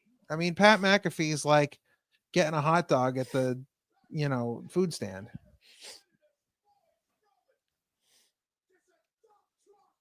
That was terrible. Totally missed. Braun Strowman just pulled himself up so that he was high enough for Jacob Fatu to hit. Because that first one was terrible. Damn. Oh, check out. Look at Jacob Fatu's shirt. You know what that means? What? He's joining NWO Wolfpack. Don't cut it. Stop it. I will not. I absolutely will not stop that. NWO is dead. All right. Will you stop it? Like Gorilla Monsoon and Bobby Heenan. Will you stop it? Right. Will you be serious? Will you be serious? I missed those two. Uh-oh. Fatu's done. Fatu's done. He's destroyed Strowman. He's had enough. Just wrecking house at this point. Oh, I hope this puts Strowman out for 6 years. I hope Strowman has to go to TNA. Yeah, Dan. Go get some help, Dan. Yeah, Dan. How dare you, Dan? Braun Strowman's going to die because of you, Dan, because you rang the bell instead of getting help, Dan. That's gonna be my new phrase. Who cares about the belt? Get some help, Dan. Get some help, Dan. Who cares about the belt? Get some help, Dan. You got to do that to Big Dan one of these times too. Do that to Big Dan. Yeah. Come on, Dan. What are you doing, Dan? Big Dan. If that's what your name is. Yeah, if that's even what your name is. Oh yeah, Jesus, holy shit. Look who's nobody's coming down to the ring. He just murdered that dude with a chair. There's nobody coming down. Well, so where is there's Nick. Yeah, there's Nick.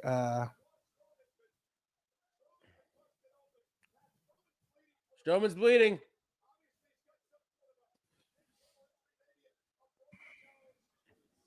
Well, Jacob Fatu's beard is leaking. He's just a savage. He's literally like a wolf. Dude's just a savage. He doesn't care about anything but hurting somebody.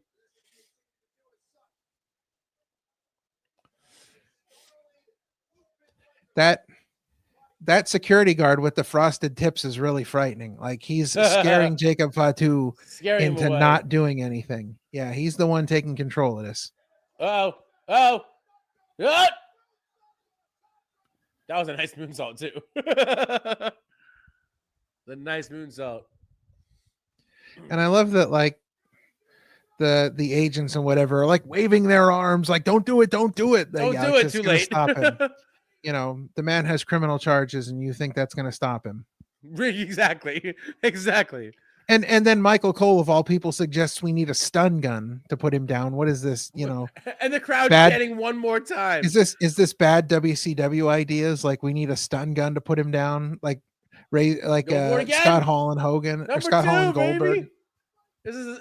This is like shades of the 6-time tsunami on Rollins. Moonsault to moonsault. Now that's how you make a fucking statement. All right, now Tama Tonga was even like, okay, it's time to go. Enough, calm down. Yeah, it's time to go. Yeah, we're good. It's like we've probably lost enough money. Let's get out of here. You made your point, sir. See, this is how much people care about the one-legged Strowman train, or as we like to call him now, the one-nostriled Strowman train, because one of his nostrils has been completely destroyed. The crowd is chanting for Fatu. Yeah, dude, like they're chanting one more for him. Yes, a third one for a triple. God damn, I love this. This is great. Make Fatu look like a goddamn animal. This is great. looking at Braun Strowman, I haven't seen a nose that bad since Triple H. I haven't seen a nose that bad since Cena. I haven't seen a nose that bad since nose on the knee. I haven't seen a nose that bad since Jason Sensation pretending to be Owen Hart. Good reference. Good reference. That's good. Damn it, he's fucked. That's me. Topical references. Very good. That's just ketchup.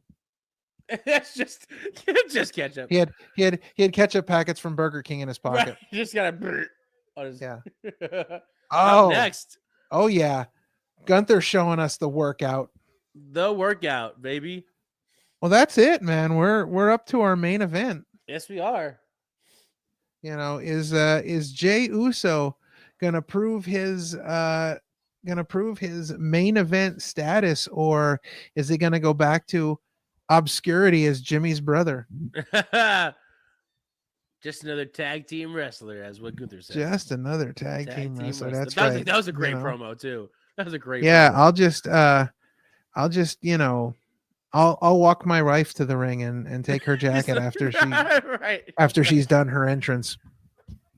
Oh yeah. So again, not a bad show. I got more out of Braun Strowman and Jacob Fatu than I thought. However, my big enjoyment came from the one-legged Strowman train getting slaughtered. Well, that's what we were expecting. Becoming the one-nostril Strowman train. We weren't expecting that, though. Well, no. Not as insane as Fatu. I mean, Fatu is literally insane. But, yeah, like... Yeah, there's something wrong there, sure. There's something just kind of off there. Just kind of off-putting. Just a little bit. Just a little bit. Just a little bit. Some issues there, some things that needs concern, needs some, yeah. So here's an interesting question. I see somebody, I saw somebody on Facebook posting this, but it said, so is Jacob Fatu that over, or does the crowd just hate Braun Strowman that much?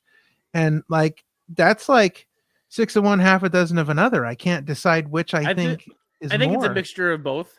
I'd say the mixture. Well, I think Fatu has been over since his debut, even though he's supposed to be a heel. Yes, but like Braun Strowman's Braun Strowman at this point, like he's just Braun Strowman. Like, yeah, well, like he kind of just has nowhere to go. He's just put in big storylines to be the one that loses. Yeah, he's. Like, I mean, he's pretty much a joke at this point. Like he really is. Like they call him the monster of all monsters or whatever it is, but he loses a lot more than he wins. Yeah. Like he's there to look big. Look, what is that? Well, she's joining the Judgment Day because she's wearing purple. Oh, it's not purple, it's blue. That's purple. It's blue. Blue is scrolling along the bottom of the screen. Purple is shade of blue. Purple is hanging out on Naya's outfit. Yeah. Yeah. I'm telling you, that's what it is. No. Well, you're wrong, but that's okay.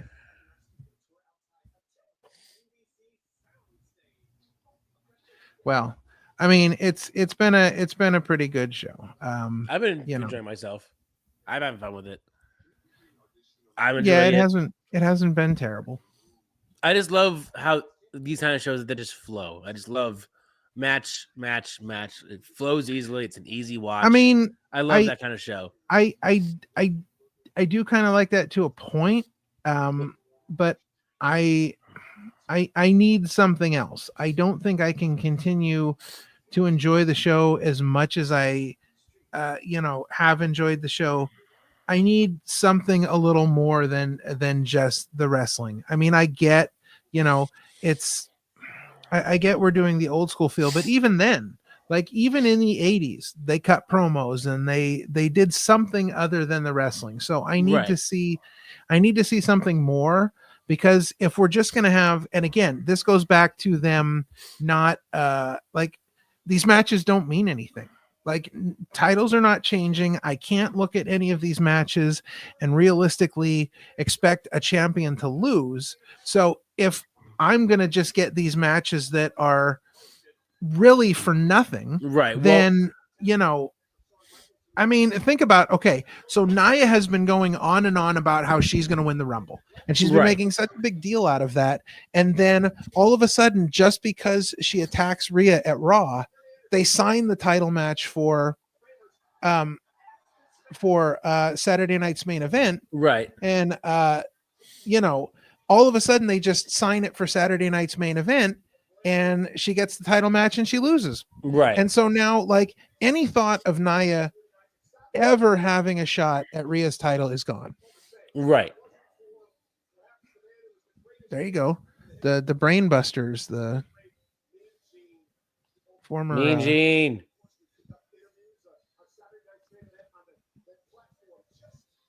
I'm so glad they're talking about him.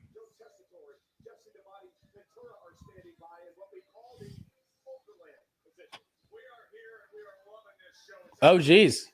Back up front. The Okerlund position. They need to be doing interviews from the Okerlund position like Okerlund used to do. Right. I'm telling you, man, they got to do something. If they don't do anything this week, the next show, they have to, because what I realized is that the next show is going head to head with All In Texas, same day. Oh yeah. So if they're going to go head to head, they got to do something big for that show. Yeah, I would think so.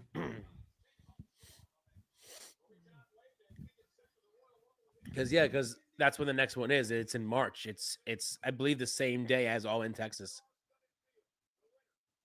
And I think same time too, which is even crazier. I love that logo design for the two belts together. That's pretty cool. Yeah. I just love that they're just acknowledging the second belt. I appreciate that. That's gonna be a fun match. All right, 2 out of 3 falls match against the most. Yeah, that was. Yeah, I believe that match was made last night. Oh, that's the other big news from last night. Charlotte Flair's making her return at the Women's Rumble. At the Rumble, which makes me think she's gonna win the Rumble this year. Because why else would you make this huge announcement about her being in the Rumble, making it a big advertisement if you're not going to have her win? Because whoever eliminates her is going to be instantly made. That's also fair.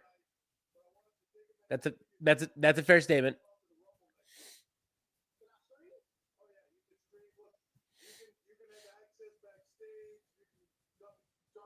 I saw this and I don't care. I don't care about Speed. He's kind of insane. I don't even know who he is, and watching this doesn't make me care. He's Logan Paul's one of Logan Paul's guys. Oh, is he? He's that's right. He was dressed up as the Prime Bottle. Yep. Yeah. He's one of Logan's guys. I hope he gets kicked so hard that his nose looks worse than Braun Strowman's. But he streams all the time, and apparently they're gonna let him stream the show. Yeah, nobody cares. Really, we don't. And here we go. He's also wearing LA. Okay. He's wearing LA, and so is Fatu. Oh, boy.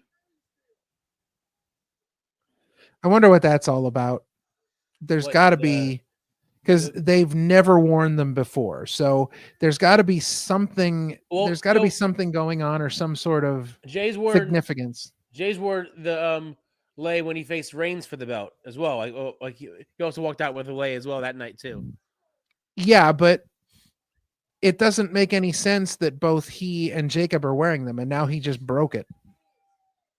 But it doesn't. There has to be.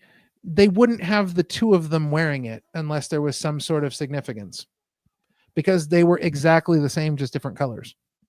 So there's got to be something going on, because they don't do those kind of things for nothing, you know? Unless it's just part of the entrance. Yeah, but why would it be a part of the entrance for both of them? It doesn't make sense. One's a good guy, one's a bad guy. They're on separate sides of like a family war.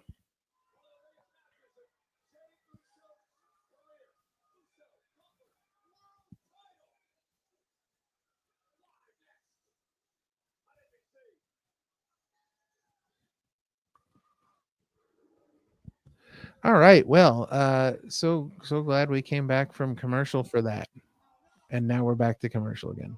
That was wonderful. That was an excellent use of NBC's time, let me tell you.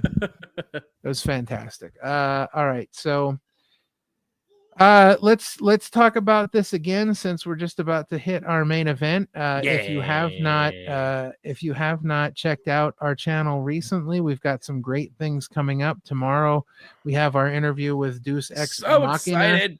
episode 88. Going to be a great time. We're going to get to talk to Deuce about wrestling and about Pro Wrestling Workout and the Wrestle Factory and the big Royalty Wrestling show coming up on February 15th, which we will be at. We will be conducting some interviews, covering the show. Super excited for that. Then next week begins Bell to Bell month with our very first guest, the current and first Diamond Champion, Gabby Ortiz, will be joining us. We'll be talking to Gabby with guest host Missy Sampson as Sean is quitting the podcast after tomorrow.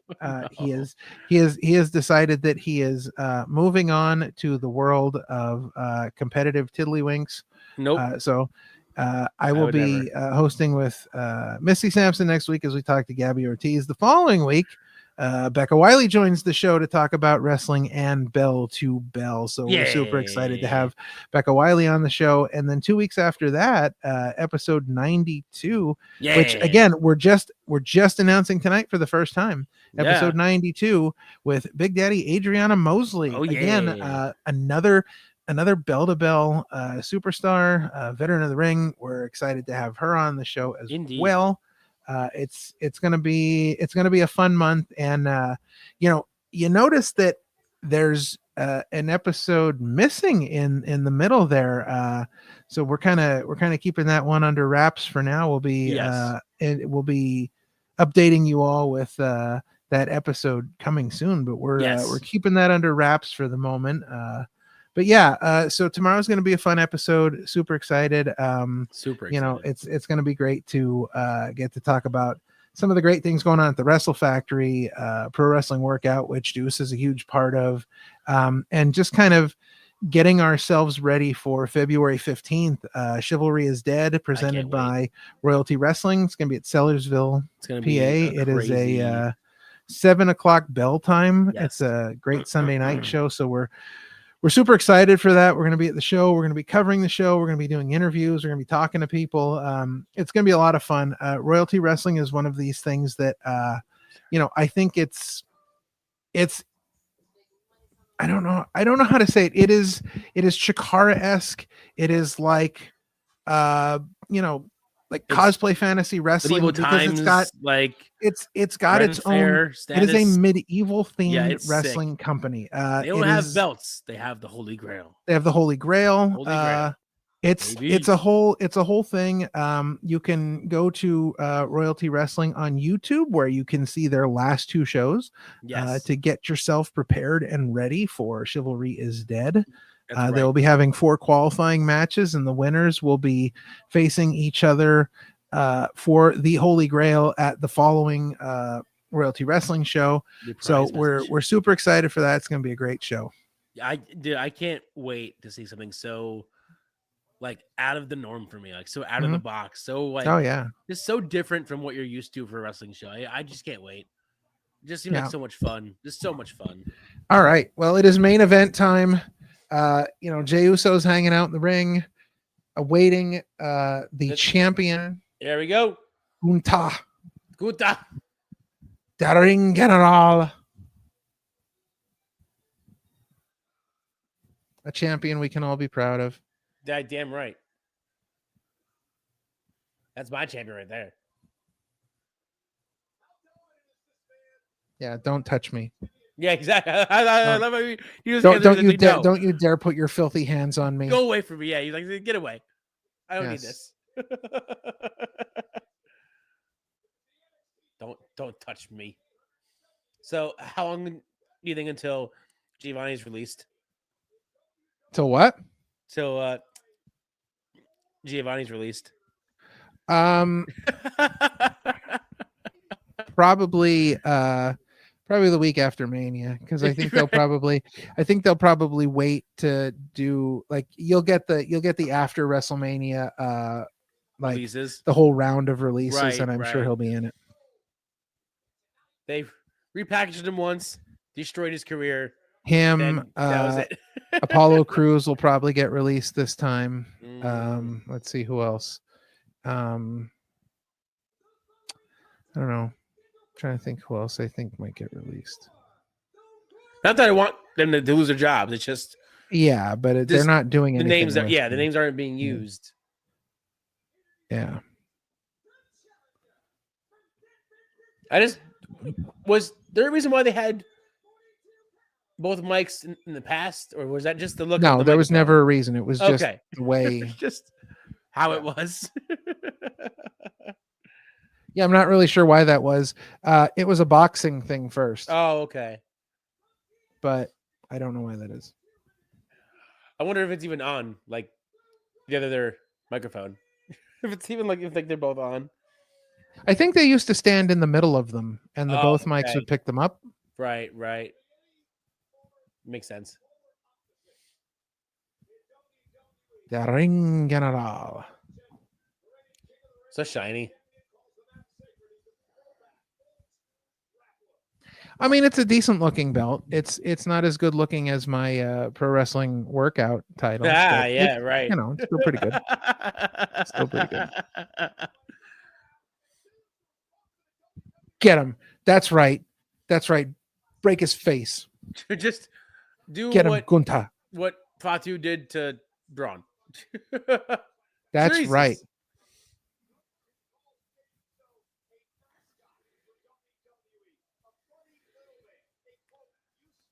Oh, a useful idiot. That's I like that. A useful idiot. A useful idiot. Yeah.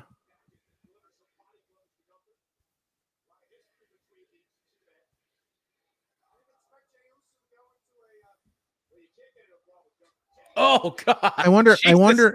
if they'll yell yeet after Gunther pins him. Right. Like, yeet, yeet, yeet. Oh man, I'm so glad that we got 7 minutes of wrestling and Gunther's entrance. They are really killing it with this time management, I gotta say. Oh, tremendous. Just wonderful. Just the best. Right. Absolutely Joyous. The best. All right, so if you're just joining us, we started off the evening with Nia Jax and Rhea Ripley, and of course Rhea Ripley getting the big win over Nia Jax. Right. We saw Braun Breaker retained his Intercontinental title against Shamus. As Santino Morelli used to call him, Shamus. We saw everything break down between Cody Rhodes and Kevin Owens. They both signed the contract. Nobody talked about the addendum. Apparently, I think it doesn't make. Apparently, I think they forgot about it. I think the addendum probably went the way of what The Rock handed to Cody Rhodes. Right. We saw Jacob Fatu absolutely destroy Braun Strowman's face, and then give him 52 moonsaults in a row. Braun a bloody mess. Hopefully, his nose is probably shattered into 17 pieces. Right, dude, it was pretty bad. And now we have seen about 6.5 minutes of the match between Gunther and Jey Uso. We got Jey Uso's entrance, commercial break. Gunther's entrance, 6 minutes of wrestling, commercial break. So all in all, it's been a great show. The timing and the pacing has just been amazing. I mean, NBC must be so thrilled with this.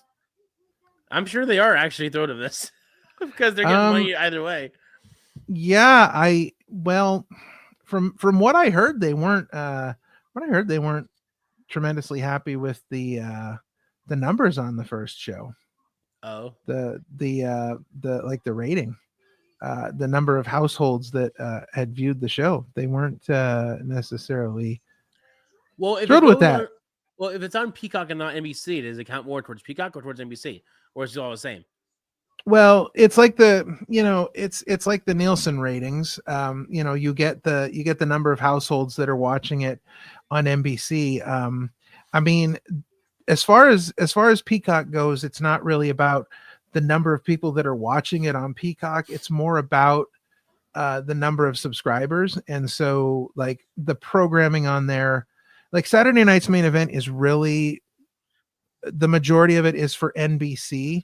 They're just simulcasting on Peacock, but it's mostly for NBC and the ratings. So, yeah. Right.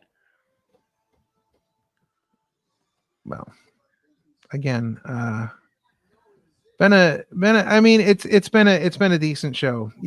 All jokes about pacing aside, it's been a pretty decent show. Yeah, no, the matches have been good. I was pleasantly surprised with Fatu destroying Strowman. Not that I was surprised, but like the way he did it was surprising. Yeah. How he did it was surprising. Sure. Definitely did not expect the massive beatdown. Yeah, like the level of violence that they went to Indeed.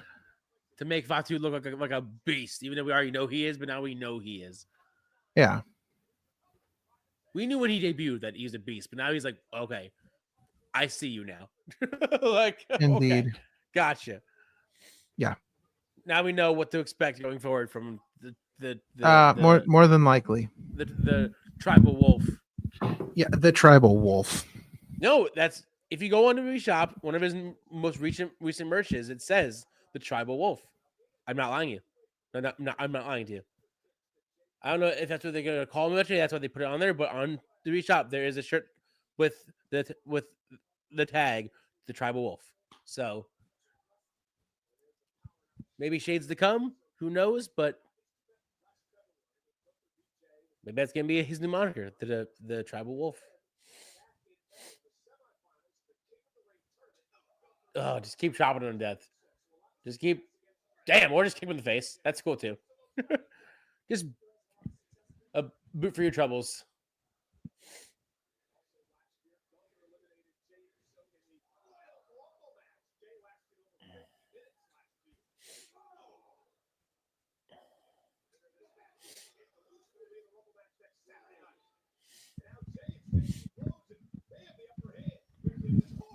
Damn, you threw him so hard in the turnbuckle.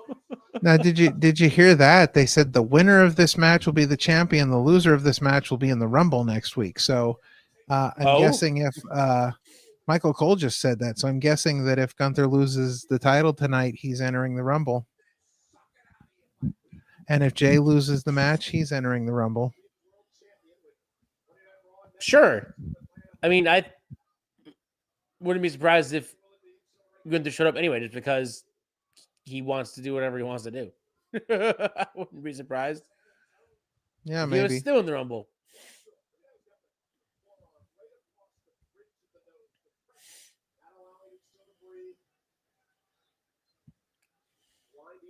I'm expecting a lot from this year's Rumble. I'm really hoping that this year's Rumble is really good. I have high hopes this year. Well, I mean, I always have high hopes for the Rumble. I mean, the always. Rumble It's one of our favorite shows of the year. It's just the Rumble is my absolute favorite. Yeah. More so than Mania? Yeah, I mean, WrestleMania is WrestleMania, and WrestleMania is like my Christmas day. But of course, you know, I have always been a huge fan of the Royal Rumble. I mean, WrestleMania is WrestleMania, but it's still not.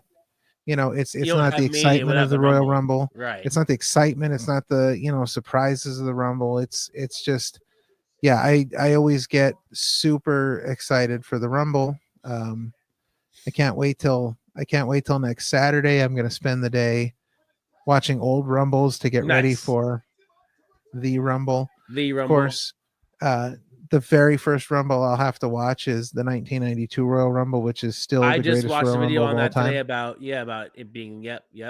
I usually watch it once or twice a year because not only is the Rumble amazing and Ric Flair's victory amazing, to me it is the greatest performance of commentary of all time by Bobby Heenan, who is just insane throughout the entire match. Right. So good. Just an amazing Rumble. Yeah. Now, here's a question for you. Yeah. Do you remember your first pay-per-view that you watched as a kid? I do. It was WrestleMania 5. Oh. Yes. I remember, and it wasn't even I didn't even watch it. I didn't even watch it on pay-per-view. I watched it. Yeah, I watched it on VHS from the rental store. Oh yeah. After the fact, but that was the first one I ever watched. And from there I kind of went the cable theft route. Right. Yeah. I remember. I think WrestleMania 6 was probably the first WrestleMania I watched. Doing that, I do remember specifically watching 7, doing that. But yeah, 5 was the first one I ever watched. Was my first pay-per-view. I don't even remember the first one I watched. I mean, wasn't when Kane debuted, wasn't that like an In Your House? That was In Your House. Well, so then that was the first ever, I guess, pay-per-view, even though that was one of their more, like, I think, no, at the time those were big, weren't they? They were, because you had the big 4, and then In Your Houses were the ones like kind of between the big 4. Right. So yeah, and they were big ones because obviously, I mean, it was the first Hell in a Cell match, Undertaker and Shawn Michaels. Right. And we'd been hearing about the Undertaker's brother Kane for some time. Yeah. But yeah, the In Your Houses were big back then. You had that one, In Your House, Beware of Dog. There was wasn't there like an In Your House DX version? There was a DX In Your House where they had like a whole DX entrance and everything. For me, the big one was In Your House Canadian Stampede, because that was Heart Foundation versus Austin Goldust and Legion of Doom.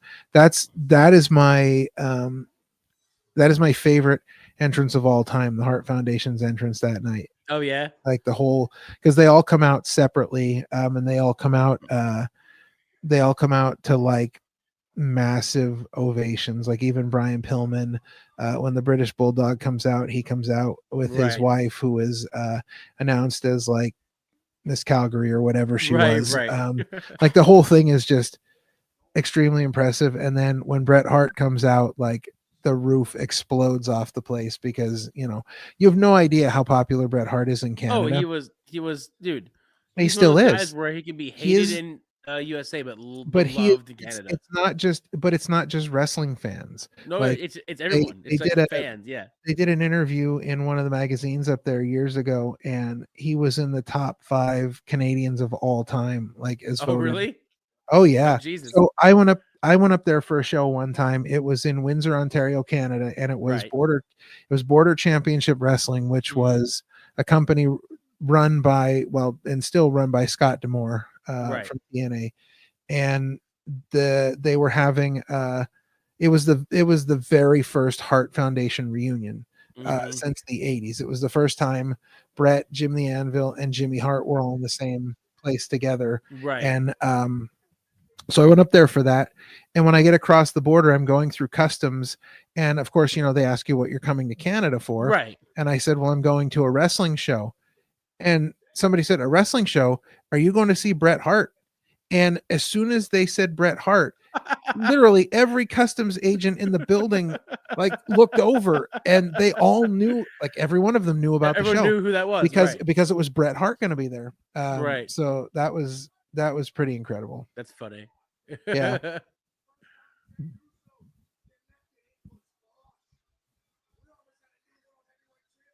You remember when they changed their name after to the New Foundation? Oh yeah. That was the New Foundation. Yeah. I'm like, it's just There's I mean, that was the Hearts though. I just that was as bad as High Energy. Right. I was like, there's still the Hearts though. It's Neidhart and Owen Hart. You can still call them the Hart Foundation. It's still the Hearts. Well, that's like the New Rockers, Marty Jannetty and Leif Cassidy. Rockers. Yeah. It's like, what the hell? Al Snow's brief stint as Leif Cassidy. Yes.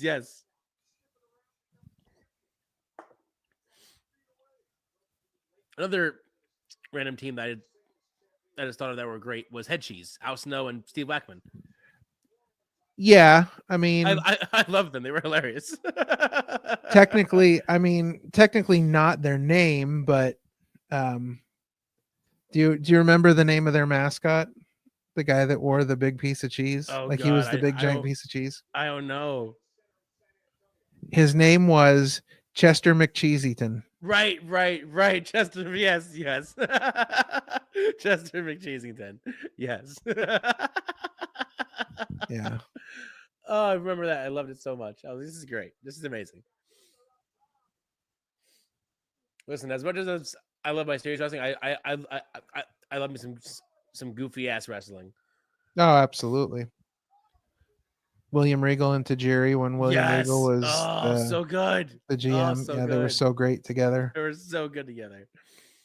Oh, they were so hilarious. Santino Marella and Vladimir Kozlov having the tea party in the ring where they invited Sheamus down. That's literally, I think that's literally my favorite segment in the history of wrestling. It's so good. It is so good. As soon as this is over, I'm going to watch it again. Yeah, there you go. Watch the Champion and Vladimir. Yep. Oh man. Because it just makes me laugh like nothing else. Like, to me, if I had to pick like the funniest wrestler of all time, it would 100% without a doubt be Santino Marella. And purely just on mispronouncing people's names. Oh, John so Cena, Shamus. Yes. Yeah, just so good. Jay's not going to do it. Michael Cole, shut your mouth. Oh, don't. See, that's how I know Jay's going to lose, because Michael Cole's like, Jay's going to do it. Jay's going to do it. No, Michael, no, he's not. No, Michael, no. Come on, Cole. No. Come on, Cole. He could super kick him like 15 times and Gunther would still kick out.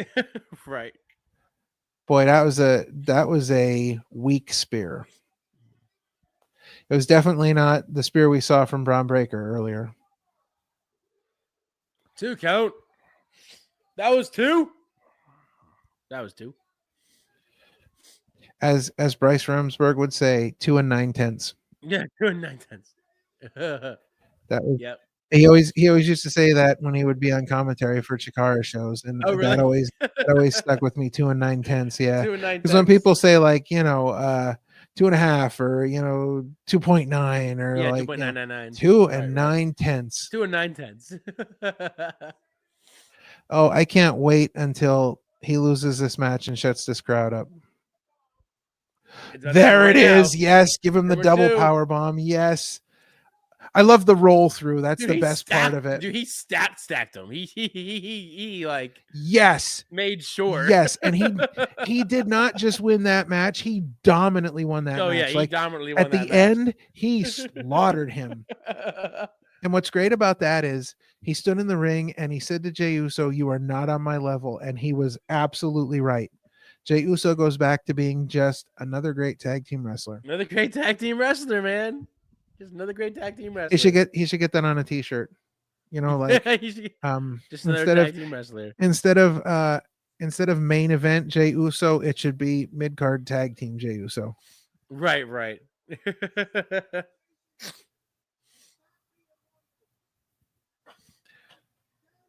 It's funny. Instead of yeet, he just got beat. That should be the shirt.